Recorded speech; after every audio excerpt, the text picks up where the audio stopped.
Call the committee to order. I first want to thank our witnesses for taking time out of their busy schedules to come before this committee. I realize you all left what you do every day to come here.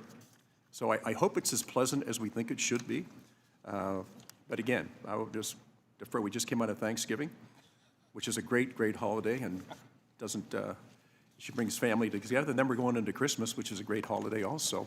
So if we can keep that in mind, this is a great month, Thanksgiving to Christmas. And then we'll go into a new year and hope that it gets even better than the last year was. So thank you all for being here. We really look forward to your testimony. In 2017, President Trump, Congress, and specifically Republican members of Ways and Means Committee passed the greatest tax reform seen in decades. The Tax Cuts and Jobs Act made this nation the best place in the world to build, to invest in, and to create jobs. We ended the unstoppable trend of American companies shipping their money, jobs, and headquarters to foreign countries. In fact, and Mr. Hearn is very much aware that we had zero inversions after Tax Cuts and Jobs Act. Now, 8 years later, as these pro-growth, pro-American tax policies were set to expire, Ways and Means Republicans came together to strengthen and make permanent our work in 2017. It took some late nights and countless hours of work, but on July 4th, 2025, President Trump signed his signature Working Families Tax Cuts Act into law. This new bill grew Americans' tax base, promoted long-term domestic investment, and secured good jobs for Americans far into the future. Now, ultimately, the Working Families Tax Cuts protects and creates over 7 million American jobs.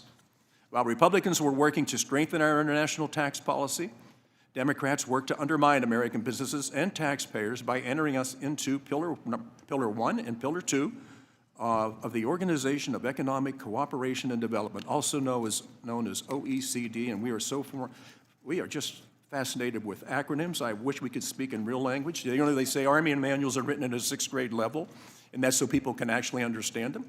So there's no saying, if you can't convince them, confuse them. I am absolutely astounded by the alphabet soup that we have to look at every time we look at something, and then codes that go with it. So we're trying to stay away from that as much as we can. Now, according to analysis by the Joint Committee on Taxation, the United States was slated to lose over $120 billion in tax revenue over 10 years under the global minimum tax.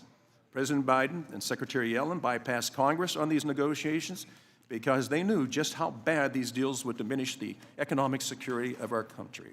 Now, thankfully, on his first day in office, President Trump immediately reversed these American last policies. Over the last year, Secretary Bessent and Treasury Department have worked tirelessly to secure a strong international tax deal for the American taxpayer. I thank President Trump, Secretary Bessent, and the administration for their great work, and I urge our European countries to come to the table. We will not go quietly into that dark night.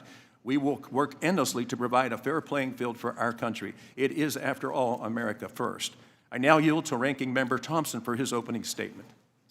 Thank you, Mr. Chairman. I want to thank all of the witnesses for being here, and a very special welcome to Chairman Brady. It's always great to have a former committee member come back, and I've got to say, you look relaxed, you look younger, and you look wealthier.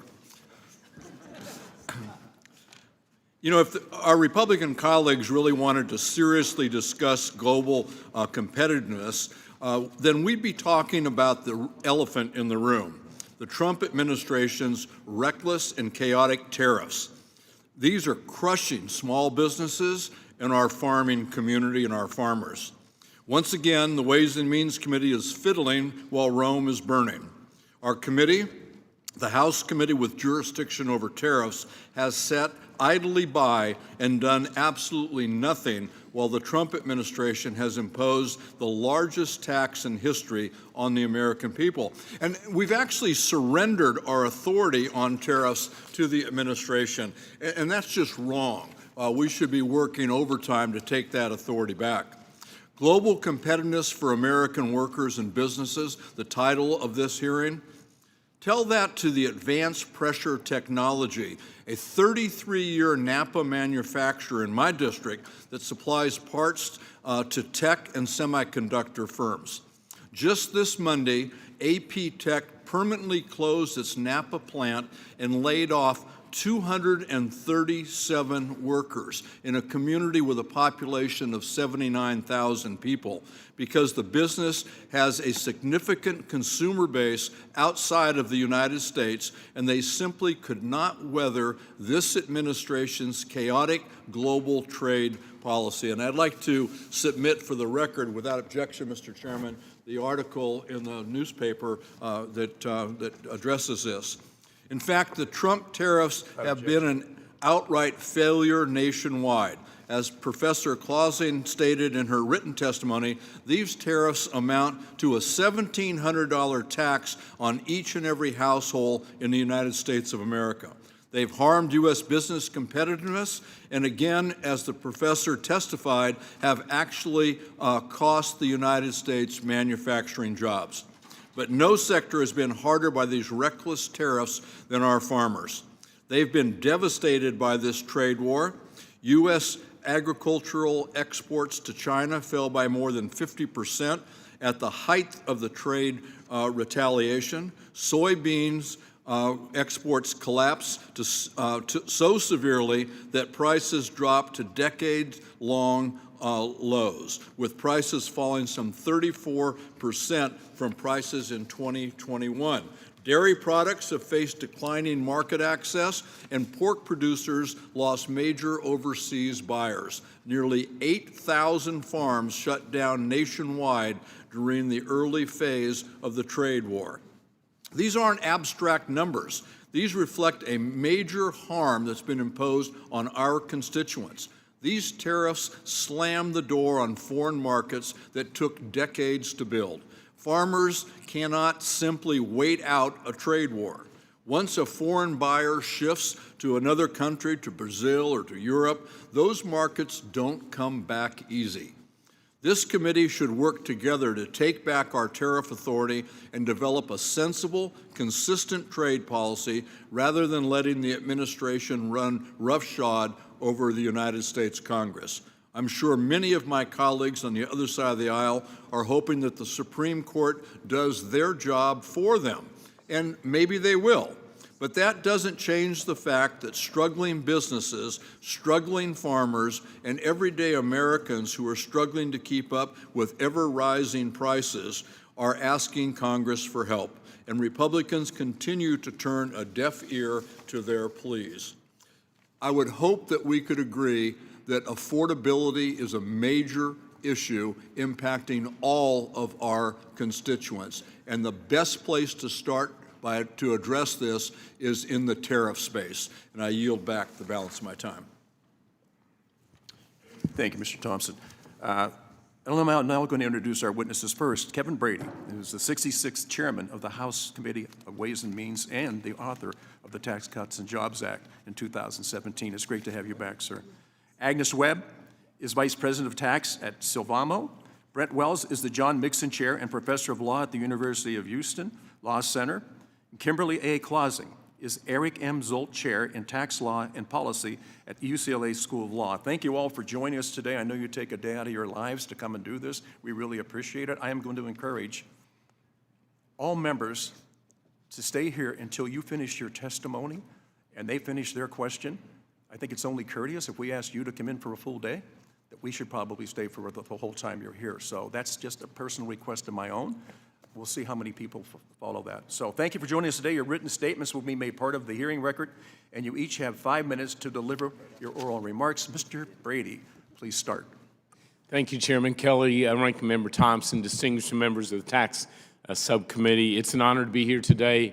It's an even bigger honor to have served with many of you on the committee. I know firsthand the important constitutional role this committee plays and the many times we've worked together on bipartisan issues of importance to the country. The achievement of this committee in not just making permanent the Tax Cuts and Jobs Act, but improving it and making it better is crucial to America's economic future. If you recall, we undertook tax reform in 2017 because we had to. At the time, the U.S. was burdened with the highest corporate rate in the world, in an uncompetitive international tax code. It was a relic of the Kennedy administration. As a result, for a decade before tax reform, our economy in the U.S. was abnormally slow. Paychecks were flat for a decade. And almost every other month, another U.S. company was being bought and moved overseas, oftentimes with the manufacturing, the research, and investment that goes with it, all because of an uncompetitive tax code. At the time we were told this was the new normal, the best America could do. But we knew this country deserved better. So through policy work over 8 years and more than 40 congressional hearings, the House Ways and Means Committee sought to create a tax code built for growth, built for the growth of jobs, paychecks, and the U.S. economy. We set out to leapfrog America to the most competitive economy on the planet, to become the premium destination in the world for investment and innovation, to ensure that America's businesses could compete and win anywhere in the world, especially here at home, and when they did, to bring those profits back here to invest here in America. The Tax Cuts and Jobs Act, which many of you worked on, led and signed by President Trump, achieved those goals and remains a boon for America's workers today.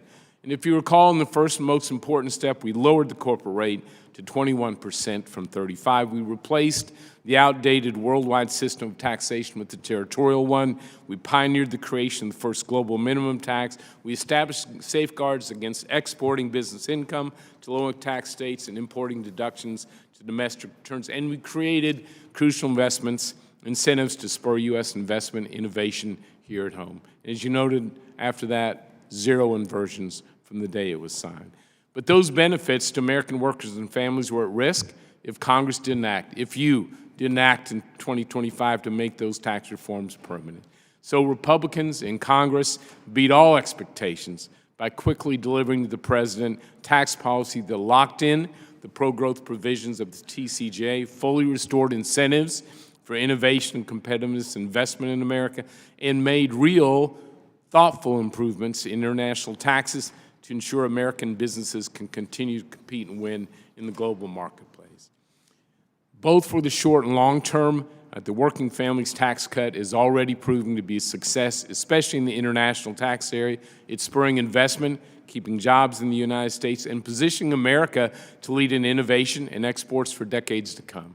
The bill ensures America continues to be the best place in the world to build and invest. The immediate expensing for R&D is driving the hiring of staff, research staff within the U.S. rather than abroad. The new deduction for manufacturing structures is already showing benefits for reshoring supply chains. Companies selling made-in-America goods and services around the world are discovering new reasons to expand here at home because of the changes you made with GILTI, BEAT, and FDII. Modifying the FDII expense allocation rules, make sure we can keep valuable IP here and expanding U.S. operations. In other changes that you made, you create incentives so that our business is now encouraged to make the U.S. their global hub for developing and owning their IP.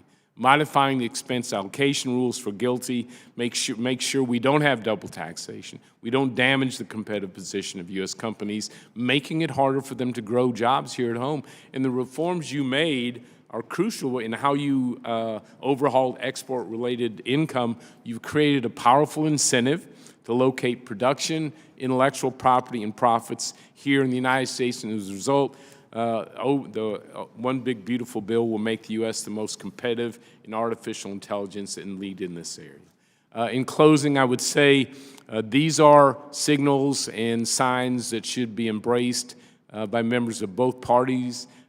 Is there more that can be done by Congress in the Trump administration to make American businesses more competitive and drive investment with the U.S.?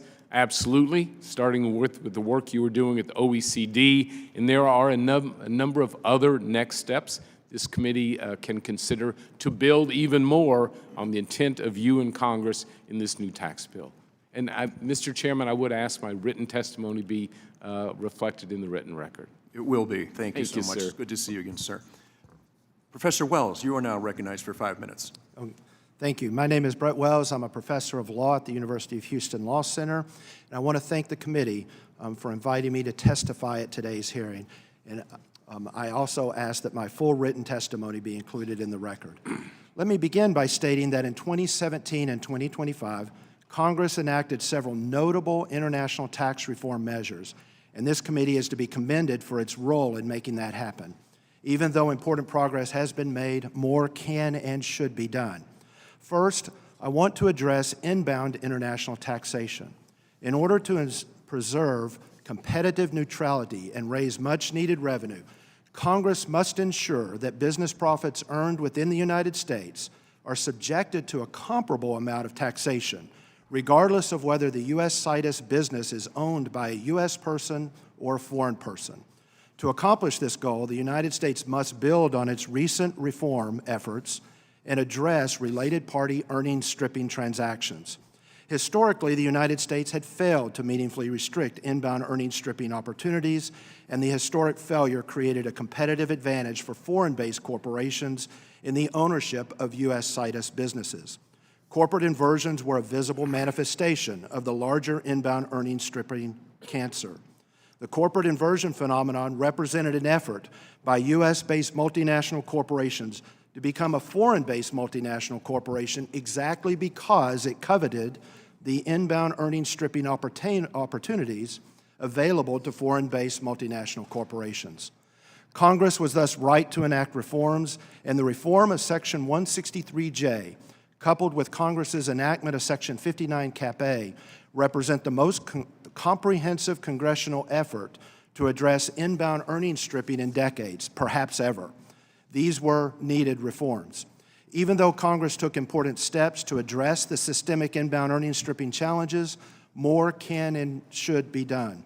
In my written testimony, I've included 5 amendments that should be made to Section 59 Cap A so that it can more effectively fulfill its base protection goals and better level the playing field among foreign-based and U.S.-based multinational corporations.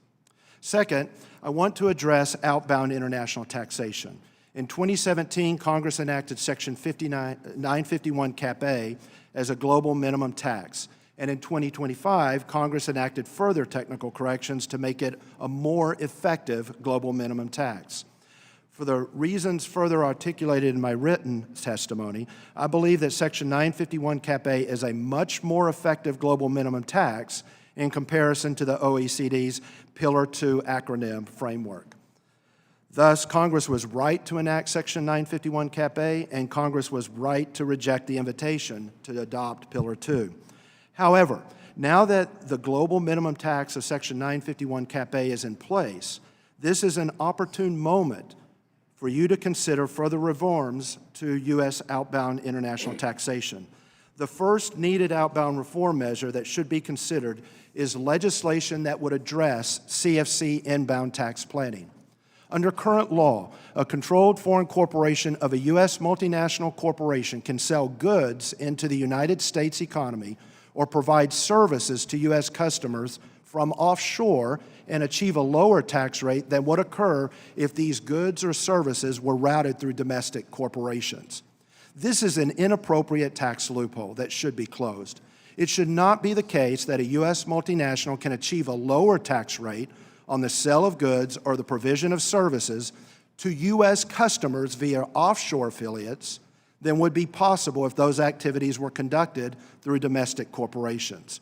This loophole promotes offshoring of U.S. business activities. In my written testimony, I proposed 2 reforms to the U.S. Subpart F regime that should be enacted to foreclose the CFC inbound tax loophole. Further, in my written testimony, I provide 6 further simplification reforms that are now made possible because Section 951 Cap A has been grafted into the U.S. international tax regime. These simplification measures are now made possible due to the good work and positive reform that this committee has already enacted. Let me conclude my testimony by saying that this committee is to be commended for the work it has already done. Even so, more can and should be done. I urge this committee to further its reform efforts on inbound taxation to better level the playing field. In the outbound context, I urge this committee to address CFC inbound tax planning transactions and also to enact further simplification reforms that are now made possible as a result of the work the committee has already done. This concludes my opening statement. I'd be happy to answer any of your questions. Thank you, Professor. Ms. Webb, you are now recognized for 5 minutes. Thank you. Good morning, Chairman Kelly, Ranking Member Thompson, and members of the subcommittee. My name is Agnes Webb, and I am the Vice President of Tax at Sylvamo. We are the world's paper company. Headquartered in Memphis, Sylvamo is a global leader in uncoated freesheet paper. We are proud to employ 1,800 Americans across 3 locations, supporting 5,000 additional manufacturing jobs in rural mill communities. We primarily make and sell copy paper, commercial printing paper, converting paper, and specialty paper. We have a strong portfolio of brands in the U.S., including Accent, Opaque, and Hammer Mill, and we are the exclusive global supplier for HP papers. So even in today's digital age, paper is a crucial part of Americans' everyday life. We use it to educate, to communicate, and to entertain. So when Sylvamo became an independent company in 2021, we chose to stay in Memphis. In doing so, we benefited from the Tax Cuts and Jobs Act, which made the United States a much more hospitable business environment. The TCJA reduced the U.S. corporate tax rate to 21%, and equally important, it established a competitive international tax system, one that made it easier to make things here in America and export them around the world. Without the TCJA, Sylvamo would have faced a 35% corporate rate on every dollar we brought back to the U.S., limiting our ability to invest in our people, in our communities, in our products. It was an outdated tax code that locked companies' profits overseas and made it more costly to manufacture here in the U.S. But here's what happened instead. The TCJA helped Sylvamo tap into the location, the infrastructure, and the skilled workforce here in America, creating jobs for thousands of hardworking Americans. In other words, the TCJA, and specifically its international provisions, worked. And this year, Congress stepped up to make those provisions work for the long term. The One Big Beautiful Bill made the TCJA's pro-growth provisions permanent and stronger, solidifying the U.S. as a hub for manufacturing investment. And here's how. So first and foremost, H.R. 1 prevented devastating tax increases in our industry. GILTI, FDII, BEAT were all scheduled to become less favorable to taxpayers at the end of the year. H.R. 1 prevented these tax hikes and set up a pro-growth baseline for the tax code. The law also renewed and made permanent expired provisions that are extremely impactful for Sylvamo. Restoring immediate expensing for our R&D costs and our capital equipment purchases empowers us to invest more, to innovate more, to hire more, to grow more here in the U.S. And finally, H.R. 1 made key TCJA provisions work even better for manufacturers. In the international tax space, that meant reforming GILTI by improving how companies allocate expenses and reducing the foreign tax credit haircut. It also meant enhancing the FDII deduction to strengthen the incentive to locate intellectual property in manufacturing here in the U.S. and to export U.S. innovation around the world. And H.R. 1 did all of that while maintaining a 21% corporate rate. So with a stronger tax code here at home, Sylvamo can compete even more boldly across North America, Latin America, and Europe. That means converting more dollars earned abroad into opportunities here at home. In 2025, we were proud to announce approximately $150 million in new investments in our facilities, in our employees, and in our communities in South Carolina. When we incentivize investment in America, we're strengthening our hand on the world stage. With a permanent tax code that provides a foundation for growth, manufacturing is set up to deliver for the American people, for the American economy, and for American prosperity.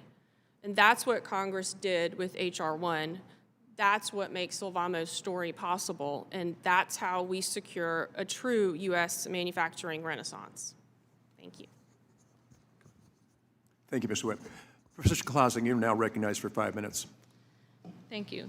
Chairman Kelly, Ranking Member Thompson, members of the committee, thank you for inviting me to testify. Today, I will make several points that amount to one bottom line. the most direct way to promote global competitiveness for American businesses and workers is to remove the Trump administration tariffs. During the early months of this year, Americans have faced the largest tax increase in a generation. But what was unique about this tax increase was that it did not originate with Congress, who holds the power of the purse and the authority to tax, but rather it came from the Trump administration tariffs. These tariffs are a large tax increase. If they continue at today's levels, it will amount to about $1,700 each year for U.S. households. These tax increases will dwarf any OB3 tax cuts for all but the richest Americans, indeed for more than 80% of the population. Today's tariffs generate a decade-long tax increase of well over $2 trillion, the largest tax increase as a share of GDP since 1982. So far, policy changes by the Trump administration have not changed that bottom line. The grocery relief that President Trump provided a few weeks ago, while a welcome recognition of the fact that tariffs do raise prices, amounts to only $35 in tariff savings. While the U.S. government certainly needs revenue to address our large deficits and debt, tariffs are a particularly harmful way to raise that revenue for several reasons. First, tariffs are very distortionary, and the Trump tariffs have been severely detrimental to business. More than half of all U.S. imports are intermediate goods that are inputs into final products. Tariffs are often particularly high for goods like iron, steel, and copper.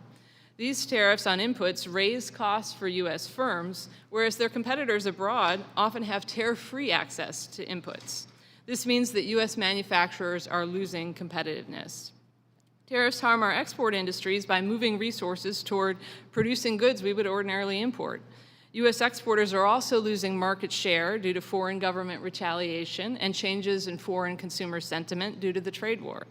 This has been particularly hard for U.S. farmers and U.S. manufacturers. Businesses also have to cope with persistent uncertainty about the future path of tariffs, as well as high compliance costs. Complying with this tariff regime is no picnic. One estimate suggests that the compliance costs from the 2025 tariffs are $40 to $70 billion for U.S. manufacturers alone. Second, unlike most tax increases that Americans have experienced over the past century, these tax increases are particularly regressive. They burden poor households more than rich ones for the simple reason that tariffs tax consumption, and poor households consume a much larger share of their income. Further, the Trump tariffs have been particularly harmful to U.S. workers. Manufacturing jobs have shrunk in 2025, and growth in transportation and construction is also particularly weak.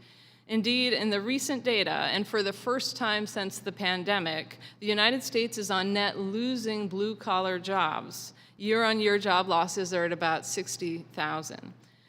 Third, tariffs are rife with opportunities for corruption, rent-seeking, and lobbying. When large, well-connected firms receive tariff exemptions, smaller, less well-connected competitors lose market share to them, and this harms competition in our economy and hurts small businesses. Finally, while there are some positive elements of the 2025 tax legislation, on net, it exacerbates the problems of the tariffs. Tariffs are a regressive tax, and the tax cuts in OB3 also increase income inequality by giving the largest tax cuts to the richest Americans. OB3 also increases deficits, thus increasing interest rates and hampering business investment. These effects are larger than any modest positive effects that we'd expect from this legislation. Finally, the legislation doubles down on a steep tilt that is already provided in the tax playing field that benefits foreign operations relative to domestic ones. That tilt continues today. These problems are significant, and Congress should remedy them. But the single most important tax agenda item for Congress is to remove the Trump administration's tariffs. This action would provide large tax cuts for every American, reverse harmful effects on investment and job creation, strengthen U.S. exports, and improve U.S. international relations, which have certainly taken a large hit in recent months. Congress has the power of the purse and the ability to end these tariffs. For good reason, the framers of the Constitution endowed Congress with the power to tax, a power that lies solely within the legislative branch. It is high time Congress retook that authority. Thank you, and I look forward to your questions. Thank you, Professor. Now, we thank you all for being here, and your statements will be made part of the hearing record. So I'm going to be the first to go on this, Chairman. It's really good to see you. And I really remember, there's 5 of us still on this committee that were here whenever you launched this whole program back in 2017. Days and nights, weekends, whatever we had to do, we did. But the results of it were absolutely incredible. And I know, as Mr. Hearn talks about all the time, zero inversions. American companies didn't want to leave America. They just thought they couldn't be profitable anymore, so they went off-sea. We made it possible for them to come home, and they have come home. And while people complain about a lot of different things, and one thing I do know this, we reduced the rates and increased the tax revenue incredibly. So the math worked. So if you can, speak a little bit on the Working Families tax cuts and how it improves on the international tax work done in the Tax Cuts and Jobs Act. Well, first, thank you for your leadership, Chairman Kelly, not just this go-around, which was so important, but in 2017 as well. Apparently, you were so valuable, you needed to stay around and deliver it a second time. So thank you, Coach, for that leadership. I appreciate that, but not everybody feels that way, especially my wife. I understand. A couple thoughts. I don't think most people realize how bad our international tax system was, how damaging it was back home. We talk about inversions, but the truth of the matter is, we are seeing, whole plants pick up and move overseas, taking research, taking their headquarters, literally leaving these communities, desolate, all because of a tax code that punished them for being here in the U.S. And then our companies, we all know, it's not enough to simply buy American. We need to sell American all throughout the world, creates great income, revenue, job growth here in the U.S. as well. But our tax code was not only making it tough for our companies and our Aggies and our manufacturers to win overseas, but when they did, they couldn't keep those dollars, they couldn't even bring those dollars home. And so the changes in the international tax code basically created the incentives in a giant sucking sound of research, intellectual property, manufacturing back in the United States. We saw investment on average for companies doing it grow 20% after the Tax Cuts and Jobs Act. We saw intellectual property, the revenue from companies bringing it back and keeping it here. And I remember, Chairman, being in California about a year after we passed the bill with about 25 tech companies, all of whom you would know. As we went around this round table, every one of them had a story of either bringing the intellectual property back to America and the advanced manufacturing that goes with it, or the new IP they were developing, they were keeping here in the U.S. as well.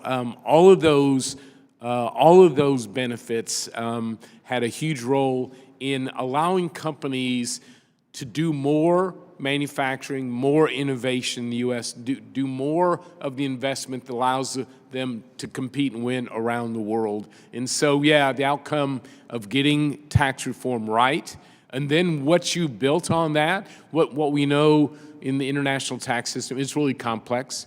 You know what individual provisions will do. What you don't know is the interaction. It's sort of like, I don't know if you're a Formula One fan, but in that racing, they bring upgrades to their engines throughout the year. And sometimes it works and sometimes it doesn't. It's the interaction. So over the last 6 years, what this committee has seen are how different parts of the international code interact. To your credit, and the work you did with the Senate definitely made improvements that make it easier for companies to invest here, easier to be the global hub, easier to compete and win. So you took it to a new level, building on what we all had sought to achieve in 2017. And America's economy is going to be better for it. So thank you. Thank you. And the work you put in was incredible. Ms. Webb, I want to ask you a question because I really believe nobody should be in a policy-making decision unless they've actually survived the private sector and worked on commission only and lost their job at least once through no fault of their own. It's a much different playing field than people think it is. And we supply, the people who are profitable supply all this needed revenue that we have. So you're the Vice President for Tax for a company that actually makes things in the United States of America.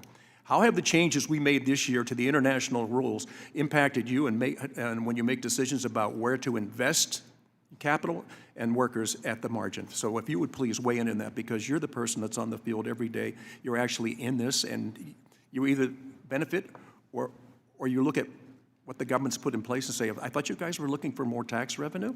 Please quit making it harder for us to be profitable. So please, Ms. Webb, if you could weigh in on what you do every day in your life.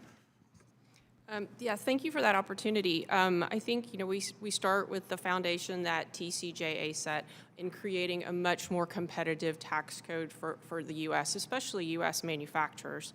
I mean, if you think about, Sylvamo wasn't a standalone company before TCJA, but I can imagine it would be very difficult for us to operate in an environment where we had to pay 35% tax on the cash that we repatriated. We do have significant international operations, and those operations generate cash that we bring back to the U.S. I think it'd be very difficult for us to succeed if we had to face that 35% repatriation. So that's one aspect. So the TCJA laid that foundation. Now, when you look at the changes that were made in the Big Beautiful Bill, that just really improved upon our ability to succeed. Now, specifically, I'll talk about the modifications to expense allocation. That was pretty important. We pay a significant amount of tax overseas, and that's because our facilities are located near where the resources are that we need for manufacturing. And we also want to be close to where our customers are as well. And so before the changes in the Big Beautiful Bill, we were limited on how much of that foreign tax credit we could use because of expense allocation. And what that did was effectively expand our exposure to GILTI. And the changes to the expense allocation in particular have removed that double taxation burden by giving us credit for those foreign taxes that we pay. Thank you. I really do believe consistency and certainty. I mean, it's really important that we actually know where we're going and how long we're going to be doing it. The fact that sometimes we're kind of floating out there, it's hard to make a decision when you don't know where you're going. So with that, Mr. Thompson. Thank you, Mr. Chairman. Before I ask my question, I just want to be really clear about what tariffs really are. They're taxes. And right now, they're some of the largest international taxes in the world, paid not by foreign governments, but by American families and American farmers. Professor Clausing, can you explain in plain terms how tariffs have directly cut into farmers' income? What does that look like for an almond farmer, a dairy producer, or a grape grower in a state like mine in California? Yes, this is a huge issue for farmers, not just in California, but throughout the country. Farmers lose markets abroad when the U.S. puts on these high and reckless tariffs, and they lose markets for a couple of reasons. One, foreign governments retaliate, and two, former consumer sentiment can shift against the United States. We see this in the case of Canada, for instance, where people are less interested in buying American products. Farmers want to sell their products in world markets, and we have some of the most productive farmers in the world, but they're really facing this difficult dilemma of what to do when their markets have dried up. In the past, during the first Trump administration, bailouts were offered to the farmers, and farmers really would much rather sell their product, which is very competitive on world markets, than receive a check for the government. And this has effects not just on farmers, of course, but on the rural communities that surround them. And what happens in the grocery store? How does this impact the price of groceries? Yes, as tariffs increase prices on imported foods and services, that raises the cost of those imports, but it also raises the cost of the domestic goods that compete with them. So if the Mexican avocado gets more expensive, the California avocado will also rise due to the smaller supply of foreign avocados, right? So this has been a huge affordability problem for Americans who have struggled with high prices for several years and now facing an administration that's raising costs directly through this massive consumer tax. Thank you.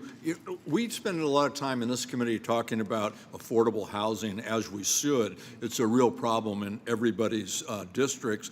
but my sense is that tariffs have made the cost of housing a lot worse. Tariffs on steel, lumber, appliances, mechanical systems, construction materials, all of this raises the cost of construction and in the end, the cost of a housing. These tariffs are effectively a housing tax, and working families are paying the burden of that. In communities like mine, we're already facing severe affordable housing shortages. How much harder does that shortage become when tariffs increase the cost of materials? Yeah, so tariffs are affecting wood prices, they're affecting metals prices, they're affecting all of those equipment that you mentioned. So housing costs are a significant affordability issue for Americans, and it's been made worse by the tariff policies. I'd point out there's also labor shortages that have affected the cost of construction, and those are also relevant with respect to the administration's policies. And we've seen healthcare costs rising steeply as well, which is to be expected given the big cuts in healthcare funding. And that's a big part of every good, is paying for the healthcare for workers. Thank you. You've done a good job, and I think we all already know that consumers have taken the brunt of the hit that the tariffs have levied. If the Supreme Court declares President Trump's tariffs unconstitutional and that refunds are owed, shouldn't the consumer really be the one getting the refund? And so the interesting thing about tariffs is it manages to hurt many Americans at once. It hurts U.S. businesses and it hurts U.S. consumers. And you're absolutely right that the U.S. consumers are bearing the brunt of these tariffs with higher costs, and they deserve refunds too. But one thing we should note is that businesses are also suffering. They've had to cut into their margins. They faced uncertainty too, right? So there's plenty of unhappiness to go around here, but you're absolutely right that the consumers deserve some relief here. Well, thank you. I'm working on legislation to make sure that the consumers who paid these costs associated with the tariffs aren't left out of the mix if, in fact, the court does what it looks like they're going to do. And I would appreciate any contribution you could make in helping us make that piece of legislation really good and really reach the consumer. So thank you. Mr. Schweikert, you're recognized for 5 minutes. Thank you, Mr. Chairman. Mr. Brady, it's always a joy to see you, and you know exactly what I'm going to ask. But let's actually walk through a couple possibilities here. Let's say the Supreme Court makes a decision in regards to the enhanced tariff revenues. A decade ago, when you were chairman of Joint Economic Committee, other things, we had meeting after meeting after meeting after meeting with economists, economic modelers on how to maximize economic growth, stabilize tax receipts, and do it in the most efficient international fashion possible. We designed a destination cash flow tax. That we even looked at things of refundability for certain types of exports.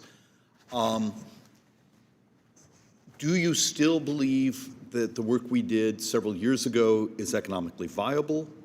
And considering the arbitrage of other countries using their value-added tax and refunding it when they're exporting to us, creating almost like tax arbitrage, is there a path here that we, as I think the most important committee in the world, actually could start to modernize our place in the international trade and actually also stabilize our tax receipts? Yeah, thank you, Congressman, for asking about this. The reason we pursued a border adjustment tax in the original TCJA, two big reasons. One was competitiveness, because it applies to goods and services coming in the U.S. on a level playing field, but we take it off our exports. It immediately made us dramatically more competitive, especially in those 170 countries with their own version of a border adjustment tax. It also created immediate expensing, almost zero investment tax for the United States, so making sure we were the #1 country in the world to invest in, again, making us dramatically competitive.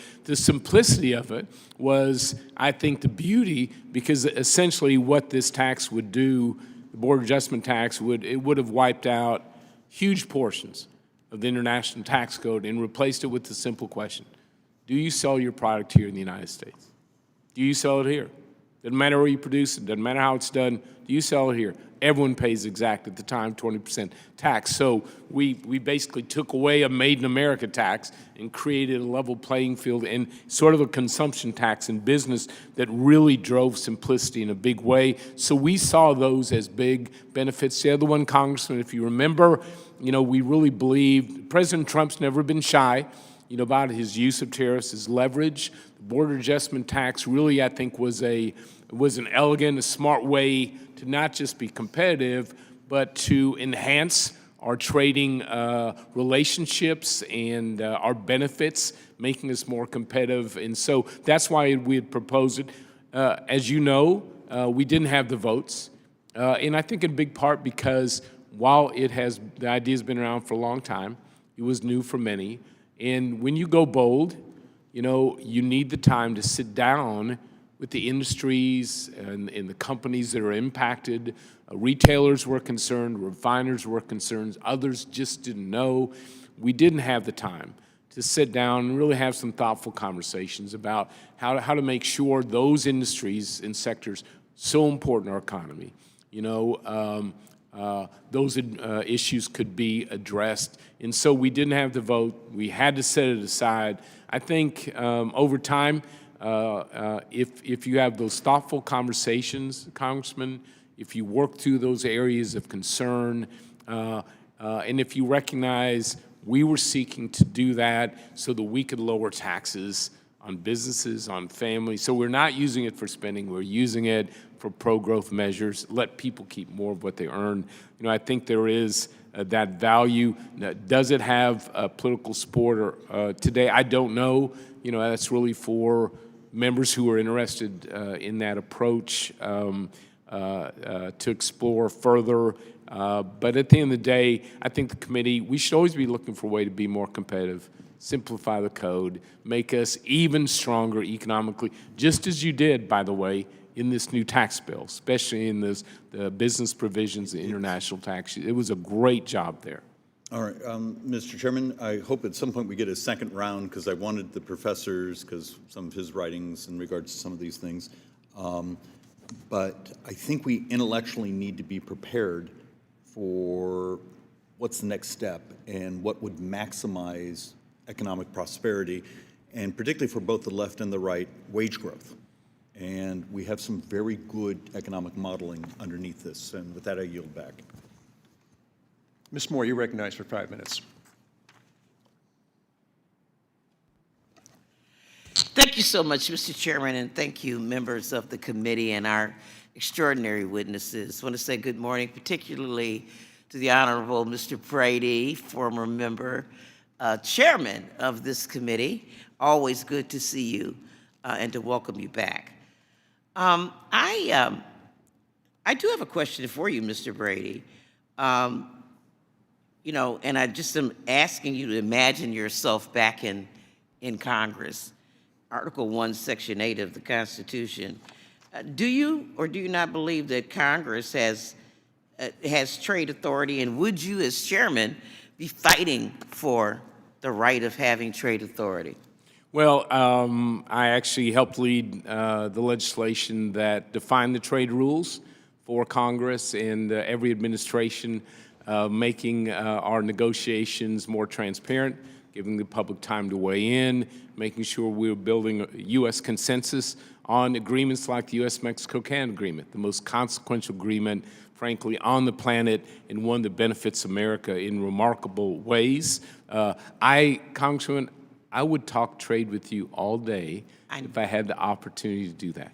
The reason I'm going to stay focused on international tax today is because I think international tax is actually an area where we can do bipartisan work. I know I think you, so too, and Mr. Brady, just you care so much about jobs here at home, America competing and winning, making sure we're locating those manufacturing plants here in the U.S. That's what international tax can do for Mr. the Brady, constituents we honest serve. to God, I would love to talk about international trade too. We've been briefed on that, but I'm wondering if you think that the tariffs that we have now interfere with our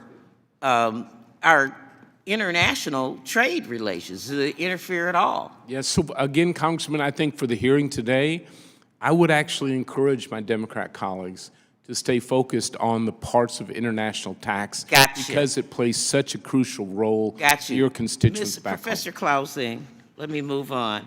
My good friend, I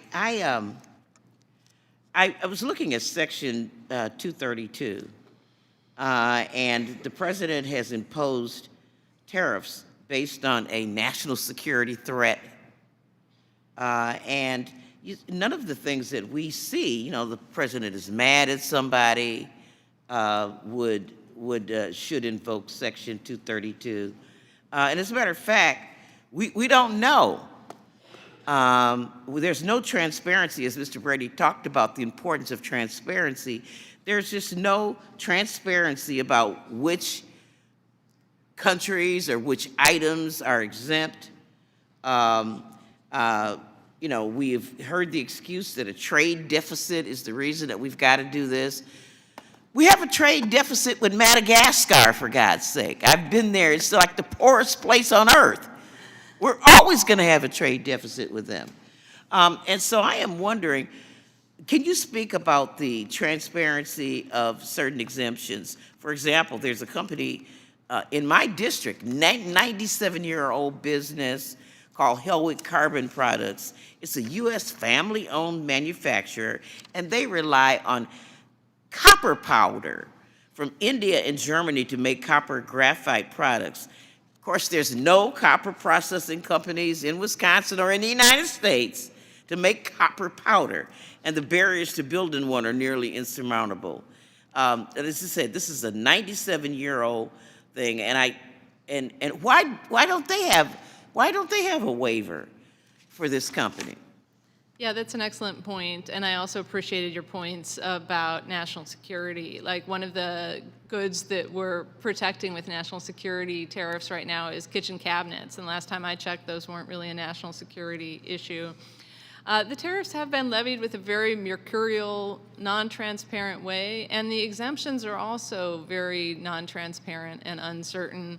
What we learned in the first Trump administration was that donors to the administration were more likely to get exemptions, and those who donated to opposite parties were less likely to get exemptions.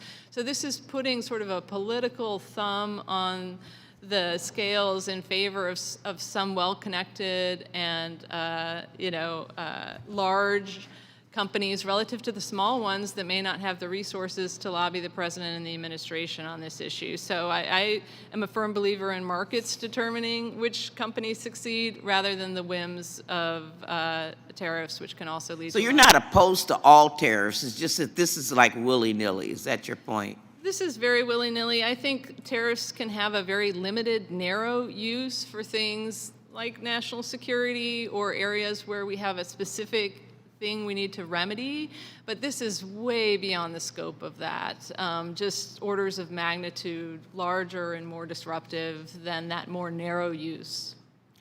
Mr. Chairman, thank you for your indulgence. I can see that my time has expired, and I willingly yield back to you, sir. Thank you, Mr. Moore. Appreciate that. Chairman Smith, you are now recognized. Thank you, Mr. Chairman. It's a pleasure to be with you all today.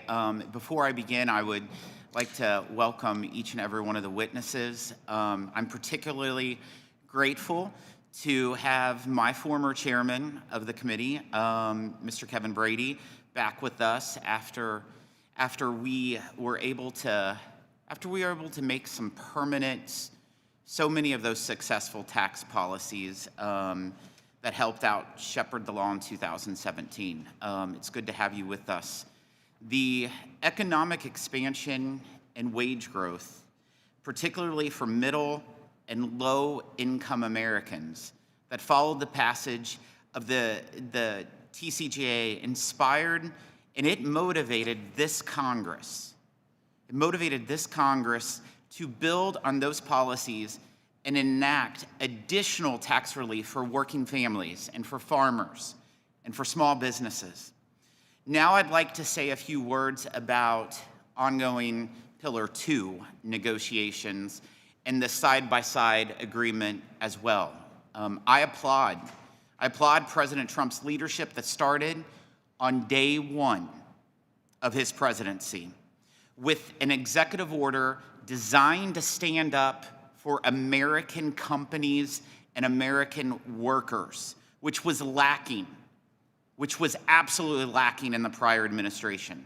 That executive order led to the Trump administration working with Congress to craft retaliatory measures in the One Big Beautiful Bill to protect American companies and workers from attempts to violate American tax sovereignty.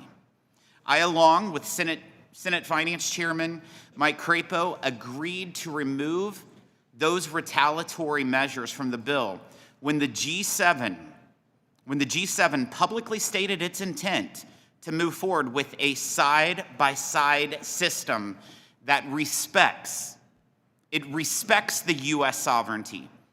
And let me tell you, I intend to see that June announcement through to the finish line. And the time for action is now for those G7 countries. We expect to see the technical work that has been done in these negotiations move forward this week. We have been patient to allow for all negotiating parties to have the space they need to reach agreement, but they must reach agreement soon.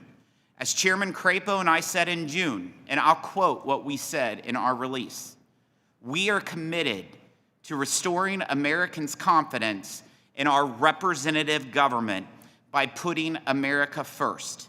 Congressional Republicans stand ready to take immediate action if the other parties walk away from this deal or slow walk its implementation. We mean it then, and you betcha, Mr. Chairman, we mean it now. Perhaps one of the less discussed portions of the 2017 Trump tax cuts were the reforms that addressed what was at that time a troubling behavior on the part of American companies to move their headquarters, their capital investment, and jobs overseas, called corporate inversions. Under President Obama from 2009 to 2016, there were 71 such corporate inversions. And following passage of the 2017 Trump tax cuts, we have seen zero inversions, reversing what was a decades-long pattern under the Obama administration. Chairman Brady, thank you. Chairman Brady, how did the reduction in the corporate tax rate to 21% from an uncompetitive 35%, coupled with reforms like the global intangible low-taxed income provision or GILTI, among others, level the playing field for U.S. companies? And at the time of its enactment, were you expecting that American businesses would respond as favorably as that they did, and basically in the practice of corporate inversions? So, Mr. Chairman, first let me congratulate you on the achievement of not just extending and making permanent the Tax Cuts and Jobs Act, but building on and improving it. I can't imagine what would happen if we saw a cruel $4 trillion of tax hikes on families and Main Street businesses, or if you not take the steps to make America more competitive for our businesses and the jobs it creates here at home. So thank you for that. I also would love to talk more about your role in the OECD and how dangerous a risk that is to the U.S. economy and our businesses. But to answer your question, Mr. Chairman, yes, we did believe that if we got the tax code right, that those inversions would stop. Because the old tax code, you looked at these companies, and I think of those 71, 16 were from Texas, frankly. And it was because the tax code told them to move overseas, or when bought, preferenced the foreign owner over the U.S. Company. And so that's why we saw that sucking sound leaving the U.S. In all the economic damage that it did. Lowering the corporate rate, I have to tell you, in the whole tax code, I'll tell you, the corporate rate is like the crown jewels of the tax code, in the sense that its impact on jobs and paychecks and competitiveness and innovation can't be matched. And I call it a crown jewel, Chairman, because it's one of those jewels that no matter what setting you put it in, it gets better. So you put it in that research and development, that expensing, the international tax provisions, you link that low corporate rate to those provisions, they all perform better. And it's been a key reason why we've seen the growth, especially in paychecks, as a result of that. And I think, starting into this conversation where people didn't know where the corporate rate would go, they didn't know that you were pondering some very important improvements on the international tax area. And then the permanency, restoring those 3 business provisions, those are incredibly vital to the U.S. economy. And again, a reason why my prediction is we're not going to see, thanks to your work, you're not going to see more inversions in the future, because you made it even more difficult to justify moving operations overseas. You made it much easier and a greater incentive to make the U.S. the global hub for manufacturing, for intellectual property, for innovation, for AI. And so I just want to, having worked with you in TCJA, I would like to personally thank you for your leadership. I know exactly how hard this is. I know the quality of the members you worked with to deliver not just on time, but ahead of time, and the certainty you created. So personally, Mr. Chairman, thank you. Thank you, Mr. Chairman. We have the hardest working, best team in all of Congress that was able to help deliver the biggest tax cut in U.S. history. One of our primary goals in enacting the working families tax cuts was making as many of the reforms as possible permanent. And we succeeded, including making permanent key pro-growth policies like the 100% expensing, the immediate and R&D expensing, the deduction for interest expense, the 20% small business deduction, and a slate of international tax policies. These policies and others are expected to protect or create 7 million small business jobs and spur more investment in manufacturing right here in the United States. Ms. Webb, why is permanency within our tax code so important, not just for individuals who must plan and save for their family's future, but for American businesses to invest here at home? And how does that permanency benefit the U.S. in the global economic competition? And what else should policymakers be considering to help ensure U.S. businesses are even more competitive in the future? Thank you for that question. I think Sylvamo is in a very capital-intensive industry. We make paper. In order to make paper, you have to have big manufacturing facilities with lots of equipment. And we recently announced an almost $150 million investment in our South Carolina facility. Well, that investment requires a lot of planning and a lot of equipment. The ability to plan for the future really depends on having a predictable and stable tax environment. New investments like these can take years to plan. And the new equipment that we need for our facilities, well, we can't just go down to our local Home Depot and purchase it off the shelf. It takes years for this equipment to be manufactured. So these investments take time to plan and to be implemented. Therefore, that stability is crucial. And having that stability helps us to compete on that international level, because we can make future decisions about what investments we need and how we can best fund those investments. Thank you. Thank you, Mr. Chairman. Thank you, Chairman Smith. Ms. Delbany, you're recognized for 5 minutes. Thank you, Mr. Chairman. I also want to thank you for holding this hearing, and I want to thank all of our witnesses for being here and taking the time. I really appreciate it. I want to start with you, Dr. Clausine. You noted in your testimony that the Trump administration's blanket tariffs, with limited exceptions, primarily benefit large firms because they can afford to lobby for these special exemptions while small businesses can't, and therefore they're stuck paying the full price of the tariff. If the Supreme Court strikes down IEEPA, how will small businesses be impacted differently than large businesses? Yes, it partly depends on how the Supreme Court handles the issue of refunds and how broad their ruling is. But one difficulty will be that the small businesses won't have as much resources available to try to pursue the legal remedies to get their money back. And of course, we discussed earlier before your arrival that this could also be harmful for consumers who've already faced the big tax increase, but who aren't going to be mailed checks to compensate them for those heavy tariffs. If IEEPA tariffs are struck down, how can we assure that the administration doesn't make small businesses pay the price? Yeah, so if the IEEPA tariffs are struck down, the administration has indicated they're going to try to pursue similar policies using other authorities. This is why I think it's so important that this body recognize that Article 1, Section 8 of the Constitution gives Congress the power to tax. And that includes your oversight over all of these types of trade remedies. Certainly kitchen cabinets aren't a national defense issue, and there are lots of other things that might be claimed as defense, for instance, that aren't necessarily defense. Taking the care to legislate on tariffs, I think, would be important.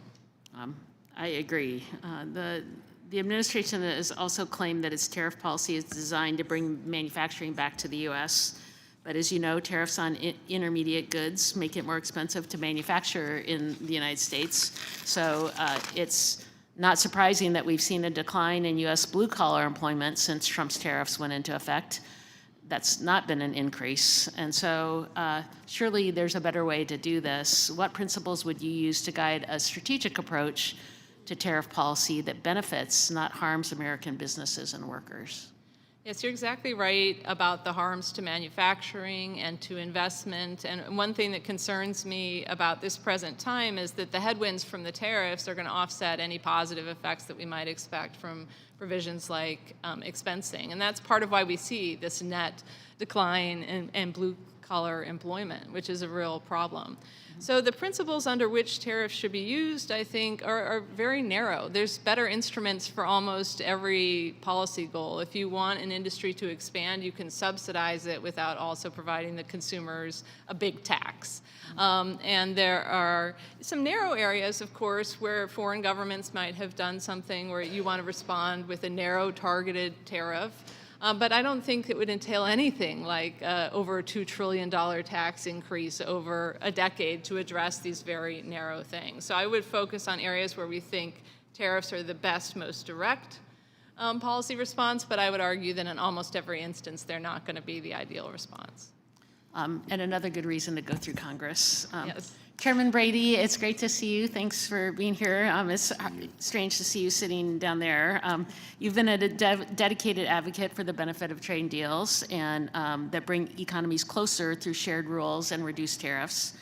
During this administration, you have remarked that Republicans don't count on tariffs for revenue because they are so economically damaging, both in prices and in slowing the economy.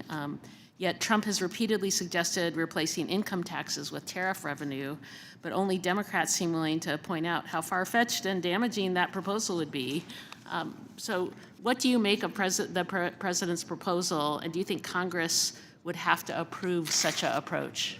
So, one, I absolutely believe in the freedom to trade. I think it's one of our greatest economic freedoms. It's the reason, the ability to buy, sell, and compete around the world with as little interference as possible, the freedom, if someone builds a better mousetrap, the freedom to buy it for your family or business. If you build that better mousetrap, the freedom to sell it around the world legally to customers there, I think are huge freedoms for us. I think there is a great deal of uncertainty about what the impact will be, of these tariffs, how they eventually work out. Where there is certainty are the economic benefits from this new tax bill both for working families, certainly for Main Street businesses, and the economy as a whole. We know the bill that this Congress just passed is going to help, again, leapfrog and keep us in the lead as the most desirable place in the world to do business. Thank you. It helps if Congress actually makes decisions, though, on what happens with tariffs. But thank you. I appreciate it. I yield back, Mr. Chairman. Mr. Arrington, you're recognized Thank for you, 5 minutes. Thank you, Mr. Chairman. Thank you, witnesses. Big shout out to my fellow Texan mentor, our fearless leader and the architect of this current tax regime that has unleashed prosperity for every American at every level and has put our nation back at the top where we belong. And I thank you for your service. I've got a lot of thoughts and some questions along the way. I think it's telling that my Democrat colleagues have pivoted from tax to trade. I'm going to take that as tacit support for the incredible benefits that have accrued as a result of Republican pro-growth tax policy. I mean, there's just not much to criticize. I mean, let's just go through it. Give me a quick yes or no, if you would, Mr. Chairman. After TCJA, as we say in Texas, proof's in the pudding. Job creation up? Yes. Record? Yep. Unemployment down? Record levels hit the 50-year low, especially in the poverty rates for people of color. So and those poverty who've been rates, left were behind. they record low? Yes. What about wages? Were they up? Yeah, the first 3 years after Tax Cuts and Jobs Act, the 9% average real wage growth. So in other words, your wages are growing faster than inflation are still the 3 highest years of record. What about that capital parked overseas? It's United States earned income. Were we able to repatriate that as a result of our positive pro-growth tax policies? As designed by this committee in this bill, yes. More than $1.5 trillion flooded back in the United States to be invested here. But not just that. We saw intellectual property, manufacturing, research follow that back into the United States as well. Corporate rates went down, but what happened to corporate revenue back to the Treasury? Yeah, so we hit some of the highest levels of corporate revenue that we've seen in the country. As you'd imagine, there was an initial dip, and then with economic growth, and because, if you recall, within the Tax Cuts and Jobs Act, businesses paid for, corporations paid for more than 80% of the corporate tax rate through the offsets that we created. And so, yes, you saw record revenue. Do you remember in the corporate area. what the output, economic output was at the tail end of Obama's tenure? It was 1.8 after the policies on trade, on tax, on energy. Right before COVID, it was 2.8. 1% of economic growth represents $3 trillion in the budget window. So we actually strengthened the balance sheet of the federal government. But that's happening now. It's happening now. Ms. Clausing, Professor Clausing talked about her concerns. I don't question her sincerity. She called tariffs a regressive tax. I assume you believe that inflation is a regressive tax as well, yes or no? It depends on what happens to wages. Well, it doesn't depend in West Texas, let me tell you. 22% cumulative increase in prices over the Biden administration because of their mainly unbridled spending, but record, by the way, deficit spending. You mentioned you're concerned about deficits. Well, the deficit went up at a record rate. If you include the interest cost on the debt, it's about $12 trillion. That is a feat that will never be replicated. Let me tell you something about the regressive tax. The regressive tax of inflation was, let's go look at just look at the 10-year Treasury. It was 1.1 at the beginning of Biden administration and Democrat control of Congress, 4.4% 10-year Treasury rates. They have gone down now. It's 4.1 and coming down. The 30-year rates are coming down. The fixed mortgage rate went from 2.8 at the beginning of the Biden administration to a record 7.8. I say record, it was a 23-year high. Americans who were buying homes were paying $1,000 on average more a month for their homes because of the cost of living crisis that was happening. So I know that you are sincere about your concerns about this. So let me also take your statement here about the $1,700 a year that you say could be an increase from tariffs. it is ironic that that's how much in wages were lost relative to inflation a month for median household incomes. That's unbelievable, but it's all changing. Prices are coming down, actually. The mortgage rates are coming down. About $30,000 over the life of a 30-year mortgage is the value of that decrease. Wages are going up. We're finally outpacing inflation. So it's working. I have so many thoughts about the trade deal. The Democrats did nothing on trade, nothing. Trade activity increased under the first Trump administration because of using his trade authorities, and we had a 25% increase. It helped manufacturing wages. It helped build out that which was hollowed out in middle America for years. We got better deals. We have 15 new open market deals today as a result of the president's leadership. There is no leadership. I've seen no leadership since Kevin Brady was here on trade, and this president is doing it, and we're all the better for it. Thank God we've got somebody that's willing to take the slings and arrows on both sides to level the playing field and have fair trade that undergirds true free trade. God bless America. Mr. Snyder, you're recognized for 5 minutes. Thank you, Chairman Kelly, and I want to thank Chairman Kelly and Ranking Member Thompson for holding this hearing on international tax and global competitiveness. I think it's important. I think it's also important to clear up some of the things that I believe I'm hearing said. For example, I believe my colleague just said prices are falling. Well, I will tell you my constituents home are not seeing prices falling. Prices of groceries are up. We just experienced it on Thanksgiving. Prices of housing are up. Prices for energy are up. And if you talk to anybody in this country right now, prices for healthcare are going through the roof. They're getting premium notices telling them their premiums for next year are not just going up a little bit, they're going up 100, 200%. Nationally, the average is 114%. In my district, it's at 78%. That's just unacceptable. Now, we're here to talk about taxes, and no one likes paying taxes, and that includes tariffs. They are a tax on the American people. But we have tax policy. The reason this is the oldest and first committee in our government is because we know that taxes are how we pay for what we want to do as a nation, as a society, and we work to find a way to do that. The policy we create on this committee matters, and the policy we create can create incentives, opportunities for economic growth, that create jobs, that provide wealth in the future for our children, but can also create disincentives. And the policies we make here drive the decisions people make at home. They make in their own pocketbooks at their kitchen table. But as we talk about international tax in particular, it's about business decisions. And it's business decisions large and small companies make that drive our economy. I heard earlier the conversation about inversions. Inversions aren't a new idea. They started really in 1983. And it's because of the policies created by the tax code that created the incentive for companies to move.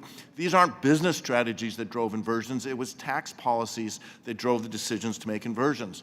And Congress made an effort to stop that. I wasn't here. It was the early 2000s. George Bush was the president that passed the laws in 2001, in 2003, and 2004 that created some stability and reduced the number of inversions, but there were loopholes in that bill.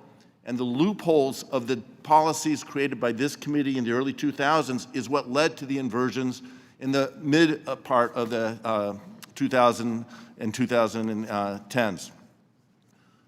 This is where I get frustrated because there are things we agree. I think we all agree that inversions are bad. That's not a Republican-Democrat issue, and we can all work together. And I am glad that we took these steps to flip the switch and turn those inversions off. That's not good for the U.S. economy. And Chairman Brady, thank you for leading that effort. I wish we had done it in a more bipartisan way. And why is that important?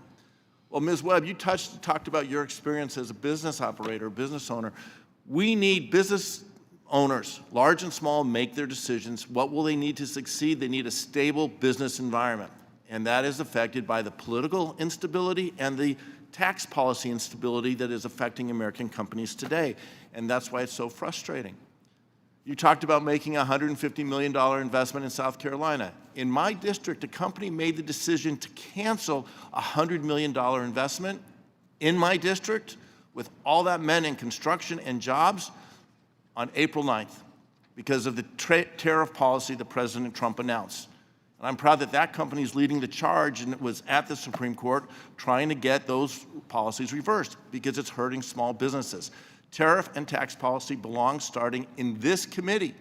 That's why it was set up that way, because we face our voters every 2 years. We're closest to our voters. We understand the issues in the district, and that's what matters. The stability that we need to provide to the American economy comes from having conversations that lift up small businesses, American workers, American families to make the decisions. But we need to do it in a fiscally responsible way.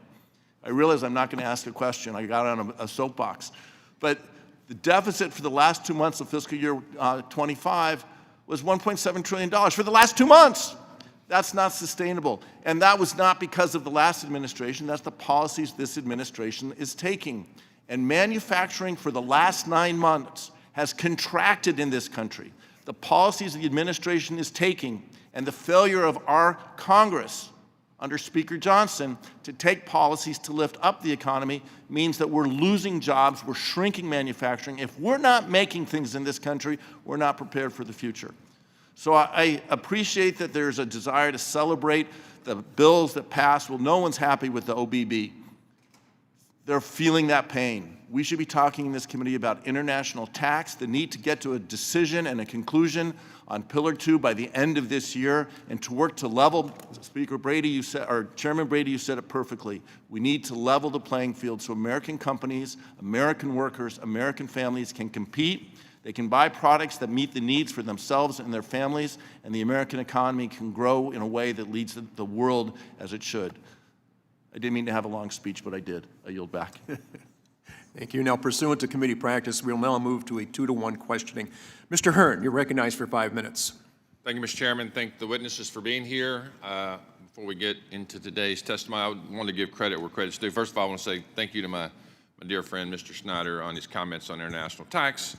It's spot on. It's something that we know works. Mr. Chairman, thank you so much for all your work and your leadership on that. I want to thank this administration and Secretary Bessent for their relentless, unwavering fight to protect American tax sovereignty in the OECD negotiations. The previous administration gave away significant leverage in pursuit of a deal that was highly damaging to the American worker. The Trump administration has refused to surrender our tax sovereignty, the very power our founders enshrined in Article 1, Section 7, when the shot heard around the world was fired over the principle that Americans, and only Americans, will decide how Americans are taxed and governed. That principle is not negotiable. I will say that again. It's not negotiable, not in 1775 and not in 2025. And as long as I have the privilege of serving in this body, I will fight anyone, foreign or domestic, who tries to take that away from us. I'm hopeful that the negotiated side-by-side agreement will protect U.S. businesses and U.S. workers from the harmful effects of Pillar 2. Without a G7 side-by-side agreement, Pillar 2 puts U.S. multinationals at a disadvantage by first exposing them to 2 layers of minimum taxes, the first of its kind in the U.S. system and the emerging OECD system, and 2, subjecting their traditional income-based tax incentives to stricter scrutiny than the corporate welfare programs in China and the EU. Under current OECD rules, traditional tax incentives can easily trigger the OECD minimum tax, enabling other countries to erode the U.S. tax base. Conversely, direct cash handouts or refundable tax credits favored by the OECD are more likely to be protected from the OECD minimum tax regime. Chairman Brady, you and I together sent multiple letters and inquiries to Secretary Yellen regarding these major competitive advantages that she ultimately turned a blind eye to in her pursuit of a global tax deal. Professor Clausing, I don't know what you may have seen those. You may have used those as target practice in the trash can, but we never got a response at all from any of those letters that we sent. And it's very unfortunate. And I think even my Democrat colleagues were opposed to those initiatives that were put forth by Secretary Yellen. Mr. Chairman, it is no secret that other countries are desperate for revenue and will do anything to take it from the U.S. fisc. How concerned are you about the proliferation of DSTs, digital service taxes, and other forms of novel extraterritorial taxation popping up outside of Pillar 2? So a couple thoughts, Mr. Chairman, or Mr. Hearn. First, thanks for your leadership on the international tax area. Congratulations, and I applaud you for recognizing, all of you, the dangers of OECD Pillar 2. I will would love to talk more about how out of the norm, how out of every traditional practice that Secretary Yellen, who I have a great relationship with, worked with her on monetary policy at the Federal Reserve, but how that drove America to the brink of a very damaging Pillar 2. And but for this committee's leadership, we might be in a different, and President Trump, different position today. So digital service taxes are a horrible idea. It is a significant concern to the U.S. And this committee. They are, at the heart, discriminatory and clearly intended to target U.S. companies, as you know. And other countries are pretty open about that's what they're seeking to do, grab a major part of the U.S. tax base. They're typically, taxes are imposed on gross revenues, not this. Income that you're not eligible for foreign tax credits, so American companies would be double taxed while we're giving away our tax base. And so, as you know, President Trump and Secretary Bessent really have focused on digital services taxes as part of the bilateral trade negotiations they're having today. They see this as these taxes as protectionist measures that distort trade flows, discriminate against America. In an ideal world, Congressman, I would hope foreign countries would repeal or respond in a way that doesn't invite further tariff action. I think that is exactly what needs to be done here. And in truth, I'm not convinced. I'm not convinced businesses in those countries that are imposing these digital service taxes think this is such a good idea either. So I actually think there is some common ground within the business community around the world against these damaging taxes. Thank you, Mr. Chairman, and I yield back. Thank you, Mr. Estes. You are now recognized for 5 minutes. Well, thank you, Mr. Chairman, and thank you for all of our witnesses for being here today. It's great to be able to talk about this issue that's so important for us as a country in terms of how do we keep our economy going, moving forward. Starting off, I want to bolster the comments that Chairman Smith said earlier regarding the current Pillar 2 side-by-side negotiations with OECD. As you know, members of this committee agreed to have Section 899 pulled from the reconciliation bill due to the G7 agreement. And I want to commend the work that Treasury's been doing to address this point, to ensure that the U.S. tax code is treated fairly in a side-by-side agreement with Pillar 2. It's been from day one, actually, the Trump administration and Secretary Bessent have been very actively involved in helping address that. However, we have 28 days left in the year, and I'm concerned that other countries and certain bureaucrats are also just slow-walking the process. It's my understanding that the treatment of substance-based tax incentives is one of the stumbling blocks. I want to emphasize, as mentioned earlier, that non-refundable U.S. tax credits must be treated equitably with other countries' refundable tax credits. And if they're not, this will adversely affect inbound investment into the United States and will certainly harm our tax base. I also want to emphasize that a swift resolution to this issue before the end of the year, without a swift resolution of this issue, would drive us to look at how do we bring back those protectionary measures in order to protect the U.S. tax base. Moving on, I want to focus on how the reconciliation bill enhanced and reinforced America First pro-growth international policies that have been incredibly successful since the passage of TCJA in 2017. The timely conversation is important that we can further sound tax policy and ensure that American businesses are successful globally. The reconciliation bill made several beneficial tweaks to BEAT, GILTI, and FDII. There's some of those acronyms again, Chairman.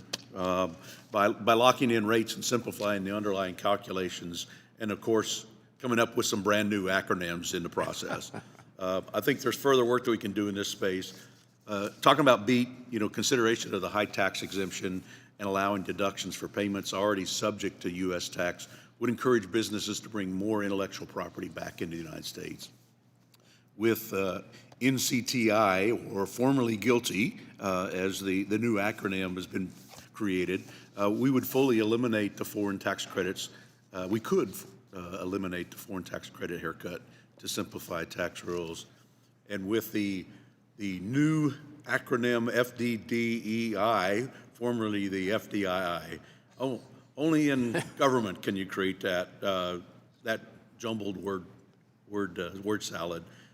We could make beneficial changes to this provision that would further incentivize companies to build, service, and maintain future intellectual property here in the United States.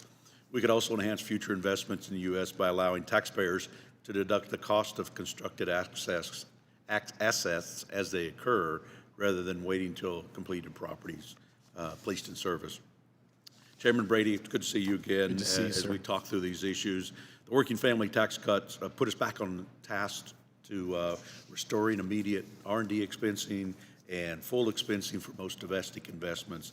But there's more we can do to help make sure the United States is the best place to invest and hold highly mobile assets. Looking ahead, what additional pro-growth reforms, such as allowing taxpayers to deduct the cost of pro-growth reforms and assets as they're incurred, or strengthening location of IP in the U.S., or simplifying our tax credits and audit adjustment rules that would best position the United States for the next generation? Yeah, so first, Congressman, thanks for your leadership here, and including in the OECD in Section 899. You did good work in the international tax space. It will ensure America continues to be the best place in the world to build and invest, but more can be done. I think first, I would recommend, deliver stability and certainty in the provisions you've just changed. I think the biggest concern for businesses is these are excellent changes. Will they be here for the long haul? I think that's important. Treasury regulations can create the certainty and stability and deliver the results you, Congress, did in this bill. So continue to work with Treasury in these areas. I sense, like in 2017, where they were eager to work to the intent of Congress, they're doing the exact same thing here today. I really applaud their efforts on deregulation of tax provisions and regulation within Treasury. That's key. I think you ought to keep working with that. And I think there's some more provisions within the Senator Tillis 2.0 legislation has sort of a laundry list of continued improvements in that international tax space. I think those are some good ideas, some more important than others. It would be a good place to have those conversations. Well, thank you. I appreciate those comments. Appreciate your comments on the digital service taxes and the problems associated there. And, yes, sir. I just appreciate Chairman Kelly with you holding this hearing to talk about how do we help make sure U.S. is competitive in the international marketplace. Thank you, Mr. Byer. You're recognized for 5 minutes. Thank you, Mr. Chairman Kelly, Ranking Member Thompson. Thanks for doing this. Mr. Chairman, welcome back. Thank you. Our professors, Mrs. Webb, Ms. Webb. First, I want to say, I don't know anybody here that objected to cutting the 35% corporate tax rate. It was certainly way too high. We have a debate about how low it would go. I just looked at the effective rate right now is not 21%, it's 16%. So it's never actually been 35. And amazingly, corporate tax revenue as a percentage of our GDP is 1.3%, almost the lowest in the wealthy world. We are relying on consumers to pay taxes, citizens, not corporations. We're very, very low. This is a great place to do business. I also have a different perspective than most because I got to serve as the ambassador of Switzerland for 4 years, where the bulk of my time was spent on tax avoidance because of people that were hiding their money there. In fact, there were 600 U.S. companies in little Zug alone. Zug is about the size of Falls Church, but it was a great place to be an American company. Because the whole rationale for Pillar 2 and for Janet Yellen's work and for work that many Democrats and Republicans have done is to try to get away from tax havens and tax avoidance. This whole notion of profit shifting, putting your expenses in the high tax jurisdictions and putting all your profit in the low tax jurisdictions. And this was a real decrement to U.S. competitiveness and people are just fleeing the country. Yes, part of inversion was our 30% rate, but also a lot of it was tax havens. And we have not addressed that. The base erosion is still very real. And by pretending it doesn't exist, we're sticking our head in the sand. But if this thing is not just about tariffs, it's about global growth. Let's look at the fact that our global growth this year is 1.8%. The rest of the world is 3.2%, almost double. We're getting hammered. We're way below we were. Back when we complained about Biden inflation, fair enough. But the growth is a lot faster in 2024 and 2023 and 2022. And why? Well, look at the drags on growth right now. We have this, no one here objects to deporting criminals who don't belong in this country legally. But we have literally millions of people who've been here generations with American spouses and American children and American parents that we are now locked up in Farmville or deporting. But construction industries, the agricultural industries, meat packing, car dealerships, everywhere is hurting for people because their people are gone. And for the first time, I think, ever, we're actually having a shrinking of the American workforce in the history of this country. Number two, we have gutted science.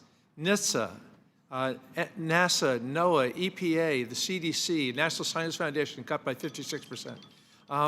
NIH, and what we've done to our colleges and universities. This is the worst time for research and development in American history right now. So it is no surprise that we're dragging. But the biggest thing are the tariffs. And Dr. Clausing, I'm so glad you're here. It's day 317. Has the president delivered on his promise to lower costs for the American people? No, he hasn't, and you're right that there are many factors for that, but it includes the reduction in labor supply from immigration. The tariffs are huge, which have been directly attacks on households, but also higher health care costs due to both OB3 changes and the expiration of the premium tax credits. Those are all big cost issues. Yeah, it's remarkable, too. By the way, China is having the biggest year it's ever had in terms of exports. Our trade policy has been a gift to our main competitive partner, competitor in the world. It looks like $2,000 just an extra cost for groceries alone. I just noticed that 42% of Americans feel that grocery costs are the single biggest impediment to their growth. Ms. Del Bene asked a very good question about what happens on the exemption stuff. Dr. Clausing, again, we've seen the literally giving of gifts to the president. You know, gold bars, gold Rolex clocks on the desk in order to get reductions in tariffs. How is this exemption process doing anything more than boosting the profits of trade lobbyists here in Washington? It's really troubling, and study after study has shown the harmful effects of corruption on economic growth. It hurts investment, it hurts competition, it hurts efficiency, and I would expect the same here, even if the tariffs were a good policy, which they very clearly aren't. The manner in which they're enhancing corruption is highly problematic and dysfunctional. Thank you, Representative Chairman Brady. I just want to thank you for fighting for Congress's authority, for trade authority, and promise you that we're going to do our damnedest to pull back IEPA, 232s, and other inappropriate giving away of our constitutional right to the president, many presidents, Democrat and Republican, over the years. With that, Mr. Chairman, I yield back. Thank you. Mr. Kustoff, you're recognized for 5 minutes. Thank you, Mr. Chairman. Thank you for convening us today, and thank you to the witnesses for appearing. Ms. Webb, thank you for appearing. We're proud to have Sylvamo in the Memphis area, and you are a great corporate employer, great resource for our community. If I could, I know we spent some time this morning talking about kind of the macro impact of the working families tax cut. We know that domestic investment, economic growth, global competitiveness, they're all critically important. With that being said, the bill will also have an impact, really a lasting impact, on the day-to-day lives of American workers. Their wages, their benefits, their future employment opportunities, their quality of life. Can you talk specifically about how these tax cuts will benefit the workers at Sylvamo? Sure. Thank you for the question. You know, the tax cuts and the Big Beautiful Bill definitely help us to strengthen our cash position as a company. And that matters because we regularly reevaluate compensation for our employees to make sure that that our pay in every market is competitive. And when our tax burden goes down, that gives us more flexibility and more resources to then invest in our people. You know, while pay decisions are based on market data and the needs of our business, the Big Beautiful Bill tax relief absolutely gives us more room to stay competitive and support our employees. And it helps us succeed, and anytime we succeed, that helps our employees succeed and then the communities that we're a part of. Thank you. I was going through your annual report, and there was a passage on page 23 about the substantial capital that Sylvamo requires to keep the operations going. Maybe if I read from the corporate report, the annual report rather, page 23, we make capital investments, sometimes substantial, primarily to expand and replace existing facilities and equipment, improve our operations, and comply with changes in environmental laws and regulations. Key pieces of equipment in our various manufacturing facilities may, perhaps unexpectedly, need to be repaired or replaced. And it goes on to say in 2025, we will make significant capital investments to enhance and upgrade our manufacturing operations, et cetera. So the reason I bring this up is the Working Families Tax Cuts included two provisions designed to incentivize capital investment here in our country, the type of investments that Sylvamo must make to succeed. One, it makes permanent 100% expensing for investments in the machinery and equipment. And then secondly, it provides 100% expensing for structures or facilities used for domestic manufacturing. So can you talk about how those provisions in this bill that we passed on July 3rd, what that means for Sylvamo's capital investment strategy going forward? Absolutely. Those investments that we're making are made significantly more affordable by those favorable provisions in the Big Beautiful Bill, and that saves us cash that we can then further invest in our mills and our people. You know, while there are a number of factors that influence when and where a company invests, tax benefits of those investments are certainly a consideration. You know, we operate in a tough industry, in a market where our overall demand for our product is declining. And while it's true that the demand for paper in the U.S. is declining, it still remains a very attractive market for us and one that we want to be a part of and succeed in. You know, a lot of the decisions around making new investments is making sure that we get a good return on that investment. And the math just gets a lot easier when we have competitive tax policies like low rates and immediate expensing. Thank you, Ms. Webb. Thank you for appearing. Chairman Brady, we're glad to have you here, glad to have you back. I'm going to ask you maybe an unfair question. Be gentle, Mr. Congress. I think you can handle it. If you could return as the chair of this committee for one day and pass a tax package to build upon the TCJA and the Working Families Tax Cut, what would your number one priority be? So I will just tell you, you did good work in this bill.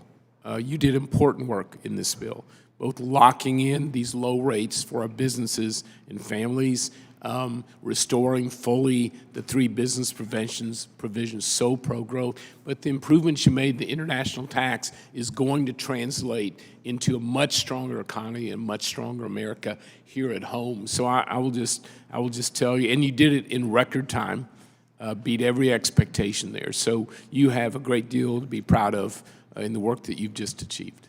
Thank you, sir. Mr. Chairman, I'll yield back. Thank you. Mr. Malliotakis, you're recognized for 5 minutes. Thank you, Mr. Chairman, and thank you all for being here. I think we, as a committee, have a lot to be proud of. And this year we already passed, as was mentioned, many pro-growth, pro-American business tax policies, including making numerous provisions of the Tax Cut and Jobs Act permanent. But it has already, as you've mentioned and testified to, led to significant investment, job creation, and we're excited to see what the Big Beautiful Bill will bring. Since 2017, these policies have demonstrated substantial increases in domestic manufacturing and investment, and they have helped prevent companies from shifting profits overseas or moving their headquarters to other countries. As Chairman Smith mentioned earlier, we saw 71 companies leaving under President Obama, 0 under President Trump since TCJA has passed. That is significant, and that is putting America first. The Working Families Tax Cuts Act will build on the domestic growth, projecting to protect and create over 7.2 million jobs, including 1.4 million manufacturing jobs, and generate $284 billion in economic growth from manufacturing. thanks to the 100% immediate expensing for machinery and equipment, 100% expensing for manufacturing structures, and research and development expensing as well.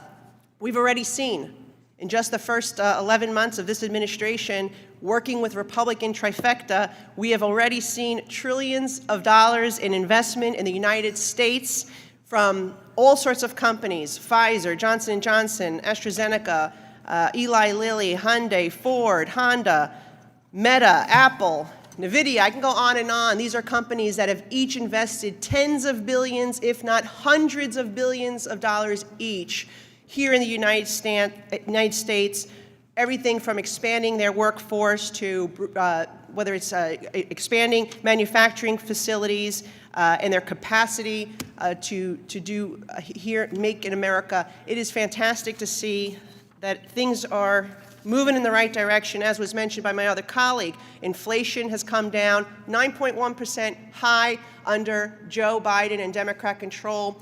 Once Republicans took the House in 2023, we saw that coming down because we stopped that wasteful spending that led to the inflation. Now, Republican trifecta, it is a third, 3% of what it was, a third of what it was when the Democrats had control. Interest rates come down, mortgage rates coming down, gas prices are coming down. So my question is, how do we build on this? And I have legislation called the Medical Manufacturing, Economic Development, and Sustainability Act. It aims to strengthen domestic manufacturing by encouraging U.S. companies to reshore operations from nations that pose a risk to the United States medical preparedness into economically distressed zones here at home. It does so by providing a dollar-for-dollar credit against federal taxes for the wages and investments to make economically distressed zones attractive and to really get us out of communist China. That is the true goal of this bill. Chairman Brady, how can such incentives attract global investment, and do you see an advantage in customizing these incentives to bring medical manufacturing back from China to distressed communities here? Yes, so I think, one, Congressman, thank you for your work on tax reform. I hope you enjoyed the process and the outcome in your service here on the committee. So I think COVID pandemic really pulled the curtain back, showed where we were vulnerable. Excuse me, I've got a cold. Really exposed that we needed to do more in the area of medicines, medical equipment, and essential ingredients, certainly in a way that secured that manufacturing supply chain for the U.S., including anchoring some of those key industries and products here in the U.S., making sure it is running through reliable trade partners. I think the work that you've done on this new provision for structures, I think is going to be very helpful in your goal, because that was what we heard from businesses here. The lower rate was hugely expensive. The business provisions that you restored and made permanent really key as well. But I think that it's going to be interesting to see what that structure incentive does. I think it's that tied with the expensing and the equipment is really, I think, going to be helpful. Your thought is tailor that more and focus it toward distressed communities. Is that your thinking? Yes, and I think that would go a long way in helping these communities develop, create jobs, and give people good paying work here in the United States. And also, obviously, as we look to reshore, it takes a while. It takes years to get a new facility online, particularly if we're talking about a new piece of legislation like mine.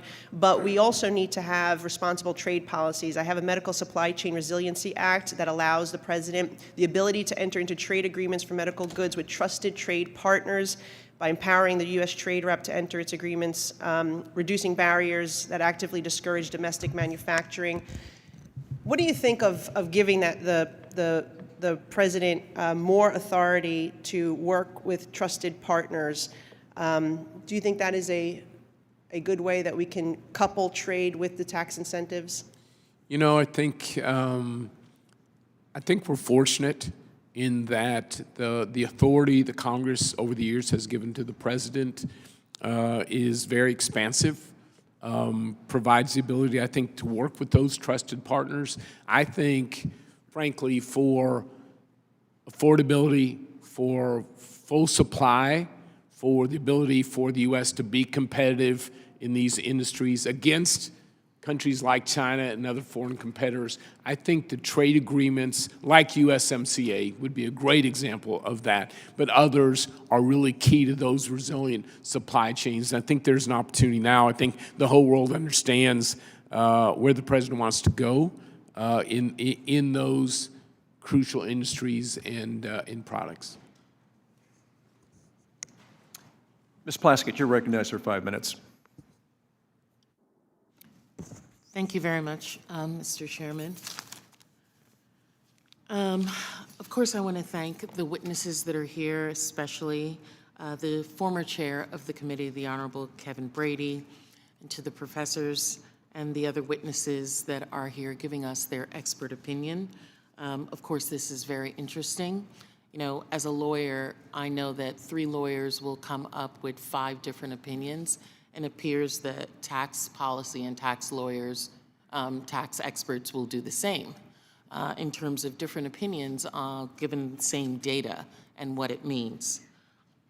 I'm, however, looking at how things are affecting the American people and how Americans feel and how their everyday lives are. And I think so many of us here in Congress have been sent here to do that, to give opportunity and support to Americans so that their lives are better. While we're growing our economy, while we're continuing to try to make and keep America to be the best country in the world. Of course, we need a robust economy to do that. We need manufacturing and corporations. We need American innovation. I know my colleague Tom Swazi is not here, but I love his coin that he's a democratic capitalist. I would agree wholeheartedly that many of us on the committee are the same. But while we are looking at issues such as corporations and how well corporations are doing, I don't think the American people would say that they're doing as well as they had been. The tariffs have increased prices for American businesses, the small businesses, as well as workers, costing U.S. households so much more. These deliberate price hikes and tariffs, and especially, are making American lives unaffordable.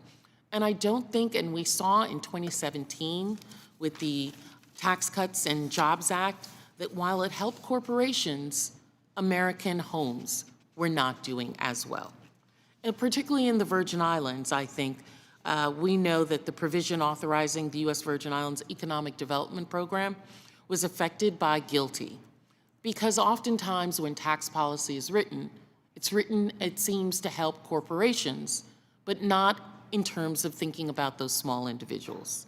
The imposed GILTI tax regime on investments by U.S. residents in the Virgin Islands businesses has acted as a tariff on the United States Virgin Islands, an American territory. I'm really grateful to my colleague Ron Estes, who worked with me to sponsor legislation to restore economic vitality and investment in the Virgin Islands, the Revive VI Act, which fixed unintentional problems and restored the Virgin Islands' right to have an economic development program that would benefit our economy and workforce. And I'm hopeful that he and I will continue to be able to work on that. You know, we're talking about inflation outpacing wages, and it seems to be so for everyone except the wealthiest. Recent reports from the Federal Reserve Bank of New York show skyrocketing personal debt for American families, with both housing and non-housing debt eclipsing previous records. So we can't say that the economy is going well if the American people are not experiencing that at the kitchen table. Because at the end of the day, that's what matters. That's what's important. Professor Clausing, we've heard a lot from my colleagues across the aisle and other witnesses about how TCJA and the One Big Beautiful Bill has had a wonderful effect on wages and growth. Is that your reading of the economic evidence? And what do you see as the main consequences of these legislative packages for the economy? Thank you so much for that question and for your work. If you asked 100 economists to look at the data of what happened in the years after the Tax Cuts and Jobs Act and just look at the series of wages and the series of investment and the series of deficits and debt, they would have a hard time identifying when that tax cut happened because the underlying trends were nearly unchanged. There's been some very careful econometric work which has unpeeled some small benefits from the expensing provisions, but no discernible effect on wages. And one of the reasons is that the legislation expanded deficits and debt, and that acts as a drag on the economy. A lot of debt was added during the Trump administration. A lot of debt is being added now. That raises interest rates and increases costs for households, and that effect really dominates these other effects. In fact, when they did a dynamic score at Congressional Budget Office of the House version of OB3, they found that it had a higher cost than when they did a static score. And what that means is that the negative growth effects were dominating and making the legislation even more costly once you accounted for the fact that it had those negative consequences. Thank you. My time is up. I yield back. Mr. Feenstra, you are recognized for 5 minutes. Thank you, Chairman Kelly and Ranking Member Thompson. Thank you for holding this hearing, and I want to thank all of our witnesses for being here today. The work we accomplished earlier this year through the Working Families Tax Cut enhanced what was already one of the most successful pro-growth tax policies we've ever seen. By making these international tax provisions permanent and encouraging new domestic investment, we will lower costs for families, supporting stronger supply chains and increase U.S. production and provide millions of new high-paying American jobs. These permanent tax policies give businesses the certainty they need to invest and expand. The benefits under international tax to U.S. manufacturers and consumers started through Tax Cuts and Jobs Act with the benefits of FDII deduction. Ms. Webb, you do business around the world. Could you quickly tell us how FDII deduction has helped enable your business to grow since it was founded in the Tax Cuts and Jobs Act in 2021? Absolutely. Thank you for that question. So the FDII deduction lowers the tax rate that we pay on exports, and it encourages companies to manufacture in the U.S. Our business is most profitable when we can maximize the operational time of our facilities. Frankly, it's difficult for a mill to be profitable if it's not running at full capacity. Our primary focus with our domestic manufacturing is to serve the domestic market. But there could be situations where if we have operational downtime, exporting provides a way of alleviating that pain, but it has to make economic sense and be cost effective. So the FDII deduction helps manufacturers like us utilize these export markets to keep our production lines moving because it does lower that tax on that export income. So it's a vital deduction for manufacturers. Yeah, thank you, Ms. Webb. I see this as we try to grow. I'm from Iowa, and if we want to grow manufacturing in Iowa, here's the incentive. I truly believe that we're going to see a tremendous amount of onshoring as businesses say, hey, we want to bring more of our manufacturing back to the U.S. So dealing with that, Ms. Webb, I want to also ask you a question. So already we've been heard how important it is to you, but by removing the qualified business asset investment offset of the FDII deduction, it became FDII and will no longer penalize the deduction based on tangible assets located in the U.S., broadening this incentive further than just intellectual property and supporting investment into the United States. Ms. Webb, you have significant numbers of tangible assets in the U.S. Could you explain how you can expect this to change with this new impact for your company? Absolutely, and I still refer to it as FDII. I can't quite get used to the new acronym. I can't either, by the way. But I think removing this penalty for tangible assets is a very important step to promote manufacturing in America. Manufacturing is an industry that has both a lot of exports, but also a lot of tangible assets. So given that the objective of the administration and this Congress is to expand manufacturing, this policy certainly supports that by removing a hurdle that limited our ability to fully take advantage of that FDII deduction. Yeah, thank you. And again, what we're trying to do here is grow and expand manufacturing in the U.S., and this is what's going to happen. I just applaud this bill and how it's going to perform. And we just heard from one of the leaders and innovators in the paper industry how it's going to work. So thank you for that. I got a question for Chairman Brady. Chairman, as we look forward, how do we stay ahead of the curve of when it comes to attracting investment into the United States through the improvements to FDII and pro-growth international tax policies? I mean, we see now that there's a lot of other countries trying to do different things, and how do we stay on the forefront of making sure that businesses come here to innovate? Yeah, so first, I hope you're enjoying your time on the committee. I was impressed the first day I met you when I realized that as a leader in the Iowa legislature, you conformed Iowa's tax laws to the TCJA. And I think the results are proving out back home to your constituents in the state. And the answer is the international tax area is complex. And the interactions reveal different strengths and weaknesses. So it requires continual fine-tuning. So continue to be vigilant on those interactions. As you did now, look for ways to improve it and strengthen it. Secondly, recognize always that international tax, because of the businesses that are impacted and the complexity of those businesses, you know, what works in one area for one business may well work the opposite in the other. International tax requires a very thoughtful balance. Always look for balance. Correct, but don't overcorrect. Do the homework. Create a thoughtful solution. I think often can be bipartisan. That would be my recommendation. I agree fully, Chairman. Thank you so much for your comments, and I yield back. Thank you. Thank you. Mr. Gomez, you're recognized for 5 minutes. Thank you, Mr. Chairman. Good to see you, Mr. Brady. I actually missed the times, even though I disagreed with Republicans on a lot of issues, when Republicans were Republicans. They had a theory of economics, and they believed it, and it was somewhat rational, and it had some rationality behind it. Here's an article from 2018, GOP Rep. Kevin Brady, tariffs are taxes that impede the nation's economic growth. Republican Rep. Kevin Brady is worried about the long-term impact President Trump's tariffs could have on economic growth.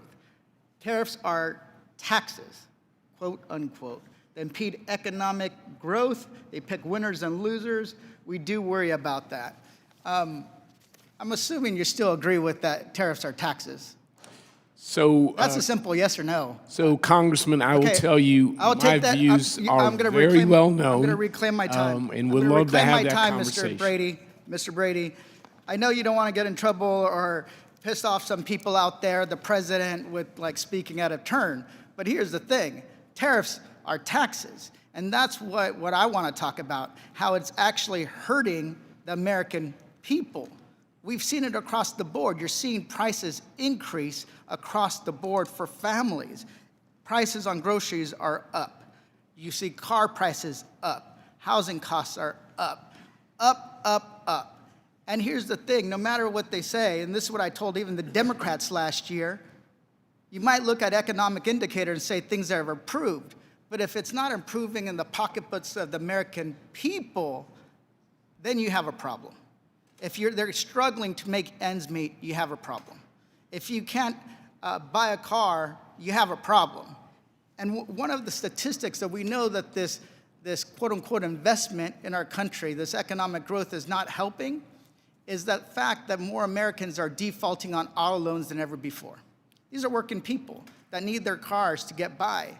I was a person that worked minimum wage jobs, so I understand if you don't have a car to get to work, then your economic outlook is going to get worse. It's going to get worse. So one of the things I want to continue stressing is that every time we leave these tariffs in place, more people are going to suffer. As a dad of a toddler, cost of baby clothes and kids' clothes is up. Shoes made 99% outside the United States are up.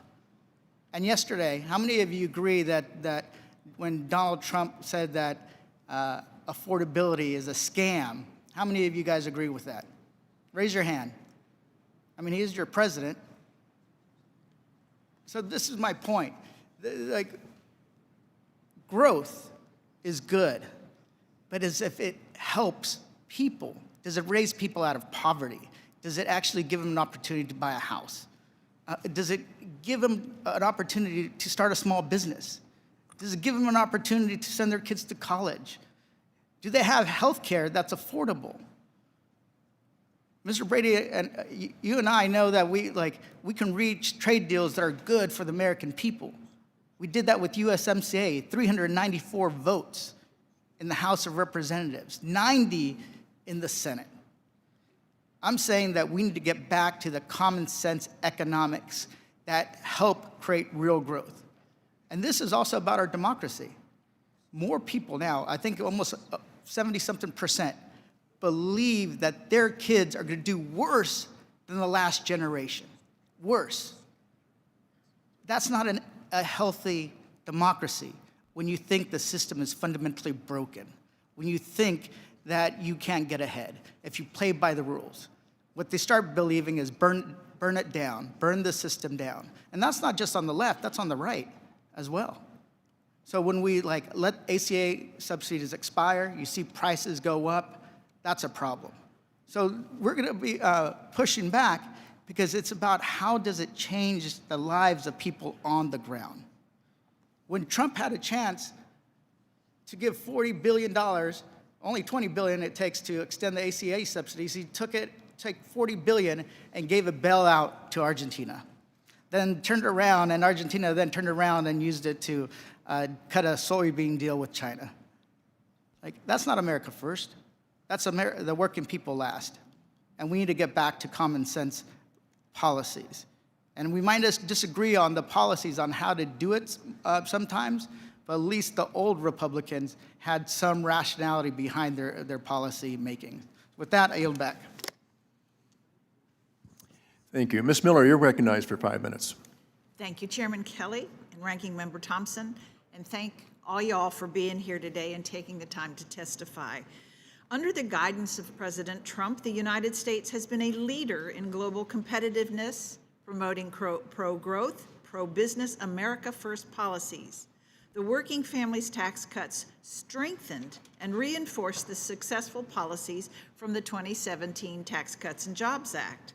Specifically, the Working Families Act made permanent the 199A small business deduction and incorporated my bill, the Saving Gig Economy Taxpayers Act, which restores the 1099K reporting threshold to $20,000 in 200 transactions so that the gig workers aren't unfairly hassled by the IRS. The Working Families and Tax Cut Act also made permanent crucial international tax policies that have resulted in more domestic jobs and investment. Chairman Brady, you warm my heart. It's great to see you. Can you speak to how the TCJA and the Working Families Act international provisions helped promote domestic manufacturing industries, and how might we see these policies benefit everyday Americans? Yeah, and I think good to see you, Congresswoman. Thanks for your leadership in so many areas of this committee. So I don't think there's any doubt that the actions that you've taken, both to lock in that competitive lower rate for corporations and businesses, is key. Fully restoring the three business provisions are extremely pro-growth, if not the most pro-growth in the bill, and key. But thirdly, I think the changes in the international area are not just needed, but vitally important. As you know, the international tax area is complex. The interactions reveal strengths and weaknesses. Congress has to pay continual attention to those provisions to continue to improve them. I don't think there's any question that the changes you made in Guilty Beat and FDII, for example, is going to create more reasons for U.S. companies to invest and build and grow here. The changes you made throughout international tax really creates incentives to locate IP here, make America that global hub, and build the manufacturing to allow you to sell and compete around the world from here in America. You made changes that punished, to your point, punished companies that were doing heavy investment in manufacturing in the U.S. We want to reward that. Again, an inadvertent consequence of the interaction of all of these provisions. You're even seeing this now. The great work you did in R&D in this bill is being handicapped by the interaction with the corporate alternative minimum tax. in a negative way, actually minimizes the incentives you're creating. And so I have no question that from TCGA, from the low unemployment rates, the low poverty rates, the higher real wage growth, a good part of that came because of the changes we made to become more competitive. And I'm convinced those same benefits to working families, and Main Street businesses will grow because of the improvements you made in the international tax arena. Thank you so much. Professor Wells, in layman's terms, can you tell us one new policy change that you think we should consider that could reduce unnecessary burdens and reduce complexity in international tax? Thank you for the question. Yes, I think that now that we have a robust global minimum tax on active foreign business income, I think there's an opportunity to rethink the scope of the Subpart F regime, which is a companion regime that duplicates that same area. So in my written testimony, I indicated that the U.S. Subpart F regime should be limited to ensure a normal corporate tax on the provision of goods and services into the U.S. economy from foreign affiliates. But after that, active business income earned in foreign jurisdictions should simply be subject to the global minimum tax of 951 Cap A, and there would be significant simplification if those historic legacy imported for the era foreign-based company sales income rules and foreign-based company services rules were pruned in light of the enactment that you've made with in 2017 and 2025 with Section 951 Cap A. The enactment of that provision calls into question and makes somewhat redundant the earlier provisions that were in place. Thank you. I yield back. Thank you, Ms. Miller. Ms. Van Dyne, you're recognized for 5 minutes. Thank you very much, Mr. Chairman, and thank you to all of our witnesses for joining us here today. Throughout this year and last, this committee has met and deliberated for hours on end to deliver promises to the American people. And today's hearing gives us an opportunity to highlight those results that have actually worked and the momentum that we cannot afford to lose. Before the 2017 Tax Cuts and Jobs Act, our tax code was actually pushing jobs, pushing research, and entire headquarters overseas. Corporate inversions were rampant, our tax base was eroding, and American workers were paying the price. The TCJA reversed that trend. It modernized our international tax system, it reduced incentives for base erosion, and most importantly, it made America a more attractive place to invest and innovate. This year, Congress has built on that success by passing the Working Families Tax Cuts Act. The tax package would strengthen and made permanent the international reforms that have been so central to American competitiveness. By establishing stable rates, we gave U.S. companies the long-term certainty that they needed to be able to invest here, to be able to hire here, and to be able to keep their innovative work in the United States.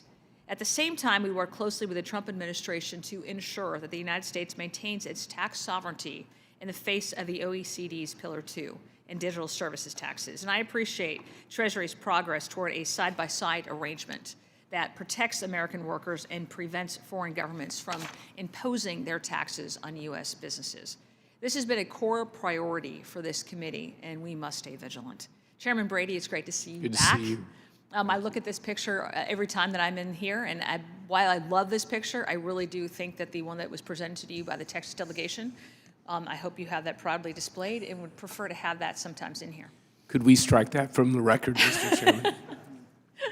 Prior to 2017, we saw constant inversions, capital lockout, and an international tax system that simply wasn't competitive. Chairman Brady, you were instrumental in crafting the TCJA. Can you speak on how TCJA's international provisions actually helped to reverse those trends and bring investments back to the U.S.?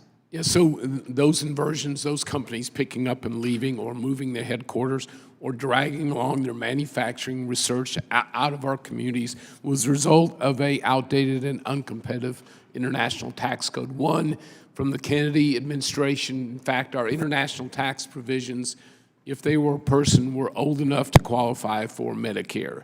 And as a result, we were seeing that those activities in a very negative way. What we knew is if we could make the corporate rate competitive again at 21%, if we could move from a worldwide taxation system to more of a territorial system, if we could put in place, which we did, safeguards against companies either exporting their profits to low-tax countries or importing their deductions to artificially lower their taxes here, if we did all that and combined it with incentives for an investment in the U.S., innovation in the U.S., and make us competitive, we knew we could reverse the damaging effect of inversions, and that's exactly what we did. But I think the work that you've done here in the One Big Beautiful Bill builds on that and makes it even harder for companies to justify those inversion-type activities. I predict we won't see tax-driven inversions as a result, again, of TCJA and the work that this committee has done. That continues to be a positive development. But beyond that, the incentives and the fine-tuning, the improvements you made, again, takes this up a notch as far as our goal to make the U.S. the premier destination in the world for new investment, for IP, for jobs, for growth. All of this, you've built upon that. And as we're hearing from the industries of the future like AI, you know, they've made it very clear the work that you've done in building on this is going to, frankly, put the U.S. in the forefront of winning the innovation race. And as you know and as you've said, the country that wins the innovation race really wins the future. You just took, I think, a very important step to positioning America to do just that. I appreciate that very much. You know, you may have heard of the National Association of Manufacturers report that failing to pass this year's tax package would have resulted in 6 million job losses, $540 billion in lost wages, and $1 trillion in lost GDP, or millions in lost jobs and significant reductions in wages and GDP. Why would these economic damages have been so significant, and what does that tell us about the importance of a certainty in our tax code? Permanence matters. When you get the tax code right and policy right, permanence is the most pro-growth thing you can do, and you can see it because it's the opposite. On provisions that are good in policy but are temporary, you don't get bang for the buck because businesses can't see the certainty to make the long-term investments that really grow the economy in the U.S. locally. So I think the permanence that you insisted upon on this bill is going to continue to enhance the pro-growth provisions you've got in here. Perfect. Thank you very much, and I yield back. Thank you. Mr. Horsford, you were recognized for 5 minutes. Thank you very much, Mr. Chairman, and to the ranking member. And it is an important discussion around international taxes and digital services specifically, and I look forward to working with my colleagues on those issues. Mr. Brady, it's good to see you. But unfortunately, you know, we also need to deal with the elephant in the room, per se. And so as many of my colleagues here today pat themselves on the back for showering multinational corporations with tax breaks, working people here in America and small businesses here in America are being hit with the largest tax increase in 32 years. Let's talk about some facts. The Trump tariffs are the largest U.S. tax increase as a percentage of GDP since 1993. According to the Tax Foundation, the Trump tariffs threaten to wipe out the very tax cuts that Republicans keep touting. And there's proof. Just this week, the Wall Street Journal reported that U.S. manufacturing has contracted for the 9th consecutive month. So who pays the price for these blanket tariffs?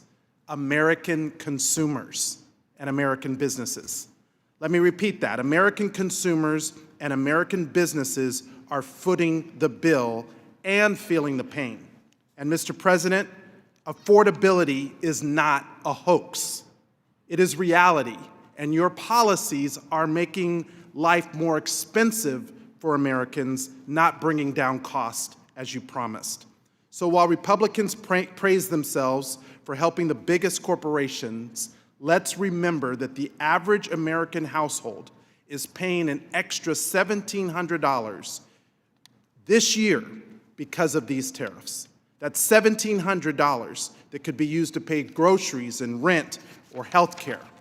Professor Clausing, my colleagues want to talk about competitiveness, so let's talk about how Donald Trump's chaotic tariffs are decimating Nevada's tourism economy. From January through September of this year, Las Vegas welcomed 2.5 million fewer visitors. Harry Reid International has seen a 6.4% year-over-year drop in total passengers and a 13.5% decline in international arrivals. And as Professor Alan Feldman of UNLV's International Gaming Institute put it, a lot of the state's economy is tied up in our tourism sector. Your testimony explains that these tariffs raise prices on intermediate goods, suppress demand, and weaken U.S. exports. In Nevada, where our economy is really entirely focused on hotels to restaurants to gaming, it depends on price-sensitive tourism and global supply chains. These shocks are pushing businesses to the brink. Would you agree that Trump's tariffs are directly harming Nevada's tourism economy and accelerating the financial distress we're seeing among small businesses and mid-sized businesses? Yes or no? Absolutely agree. Thank you. As you also know, businesses are scrambling because the Trump tariffs were imposed without congressional authority, something that I think all of us should be concerned about. And they've slammed every importer in America. Just this week, Costco, one of the largest retailers in the country, filed a lawsuit because they want their tariff money back if the Supreme Court rules these tariffs illegal. And frankly, they can afford to sue. But the small businesses in my district, the family-owned importer, the toy shops, the restaurant supply companies, they don't have legal departments. They don't have the cash to take the federal government to court. They just pay the tariff bill and swallow the cost. If this committee is serious about making U.S. businesses competitive, it must recognize that the ability to sue for tariff refunds can't be the dividing line between which businesses survive and which go bankrupt. That's why I'm working on legislation right now to ensure small businesses can receive tariff refunds automatically and quickly. If these tariffs are struck down, as we expect they will be, without having to hire a lawyer to take on the federal government. Professor, you've testified that these blanket tariffs raise costs and weaken America's global competitiveness.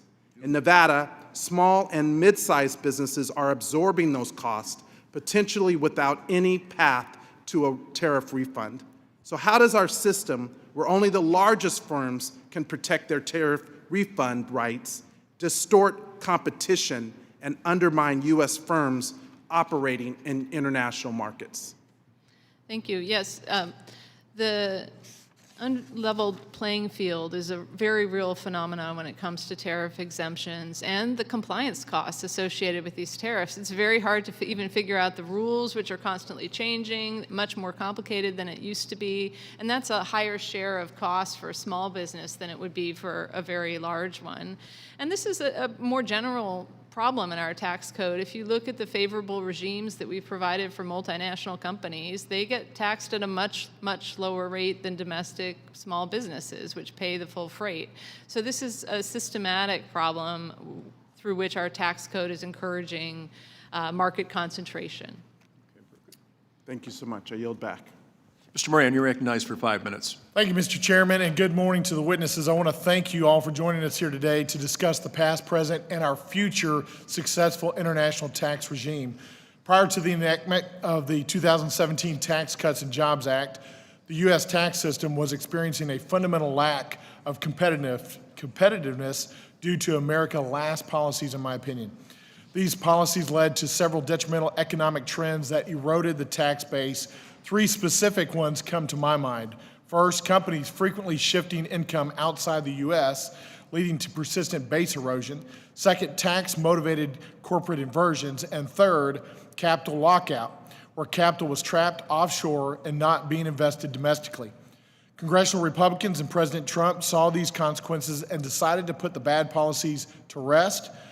With the creation of FDII, GILTI, and BEAT, combined with a 21% corporate income tax rate and enhanced business deductions, the trend of base erosion and corporate inversions is largely over. While these now permanent policies are leading the U.S. into a new age of economic growth, it's important that we continue to streamline these provisions without impacting tax liability. Chairman Brady, I want to focus on the base erosion and anti-abuse tax, also known as BEAT. Under your leadership, you brought on a successful package and the passage of the TCJA in 2017, and you have seen how BEAT prevents companies from shifting profits to lower tax jurisdictions. However, there are certain circumstances that subject companies to BEAT when they are in fact not engaging in wrongful profit shifting. For example, say a company acquires a certain intellectual property in an offshore jurisdiction and attempts to repatriate that IP to the U.S. The repatriation of that IP can often trigger BEAT liability, making it costly for well-intentioned companies to invest more in the U.S. when bringing this IP back would create good-paying jobs and expand the U.S. tax base. Chairman Brady, after TCJA and the Working Families Tax Cuts, do you think there are still ways where we can improve BEAT? And in what ways do you think it makes sense to modify BEAT to ensure we are not discouraging IP repatriation by U.S. companies? Yeah, so first, thank you as a fellow Texan. Thanks for your leadership on the committee on international trade issues, including this. One, BEAT is working as we envisioned in the base erosion area. That combined with GILTI and the other safeguards, a new report from PwC shows that the multinational income on average for our corporations, when you, in 2022, the last full year we have, that tax revenue, when you include state and local to that, are averaging about 26%. In fact, every year since 2012, that average multinational tax is well above the 15% global minimum tax, so it's working. Can it be improved? Yes. It doesn't make sense. We now know it doesn't make sense to include taxes, income you're already paying taxes on in the U.S. When you're being taxed 30% in Germany, doesn't make sense to be punished there. And then there are what I would call the Congress-approved business tax credits. Seems to me you'd want to exempt those as well. One word of caution. I think there are good areas here. Tax code, international tax is complex. It has unforeseen impacts. As I mentioned earlier, do everything in balance. You know, correct but don't overcorrect. Catch what you need and no more. As you look at BEAT in other areas, be thoughtful, reach out to stakeholders, because I can guarantee you in this complex BEAT area, as others, there will be consequences for business, not because they're bad actors, just because that's how they're formed, that's where they sell, that's how they're taxed. And so I really think there can be more improvements in that area, and taking how you handle your legislative work anyway, which is to think through issues, welcome input, look for that balanced solution. I think that's exactly the right approach. I would encourage you to do it. Yeah, thank you, Chairman, and that's exactly what we're doing. We're currently writing a bill, and I agree with your answer completely. We're currently writing a bill that would encourage IP repatriation by adjusting the BEAT rules so that reasonably and prudently, so that U.S. companies can continue making robust investments in the American economy. Since 2017, congressional Republicans and President Trump enacted two major pieces of tax reform that have enhanced and done great things on the international stage. I think a little bit more needs to be done. We need to tweak as we're moving forward, and that's what we're working towards. While we champion the success of these policies, we're going to remain diligent and work prudently to continue to encourage repatriation of those IPs that are trapped overseas. Thank you. I yield back, Mr. Chairman. Dr. Davis, you're recognized for 5 minutes. Thank you, Mr. Kelly, for letting me wave on to this hearing. And I want to thank all of the witnesses. It's good to see you, Chairman Brady. It's always good to see you. Good to see you, Doctor. Thank you. Dr. Clausen, it's good to see you again, too, and it's a delight. You know, as I listened to the hearing, I was thinking that for my constituents and for the nation, tariffs are the biggest tax increase we've seen in a generation. And just as you said, Professor Clausen, in your testimony, Trump tariffs are raising prices for Americans on a range of necessities and crippling businesses all over the place. I'm especially concerned about the well-being of vulnerable groups of Americans,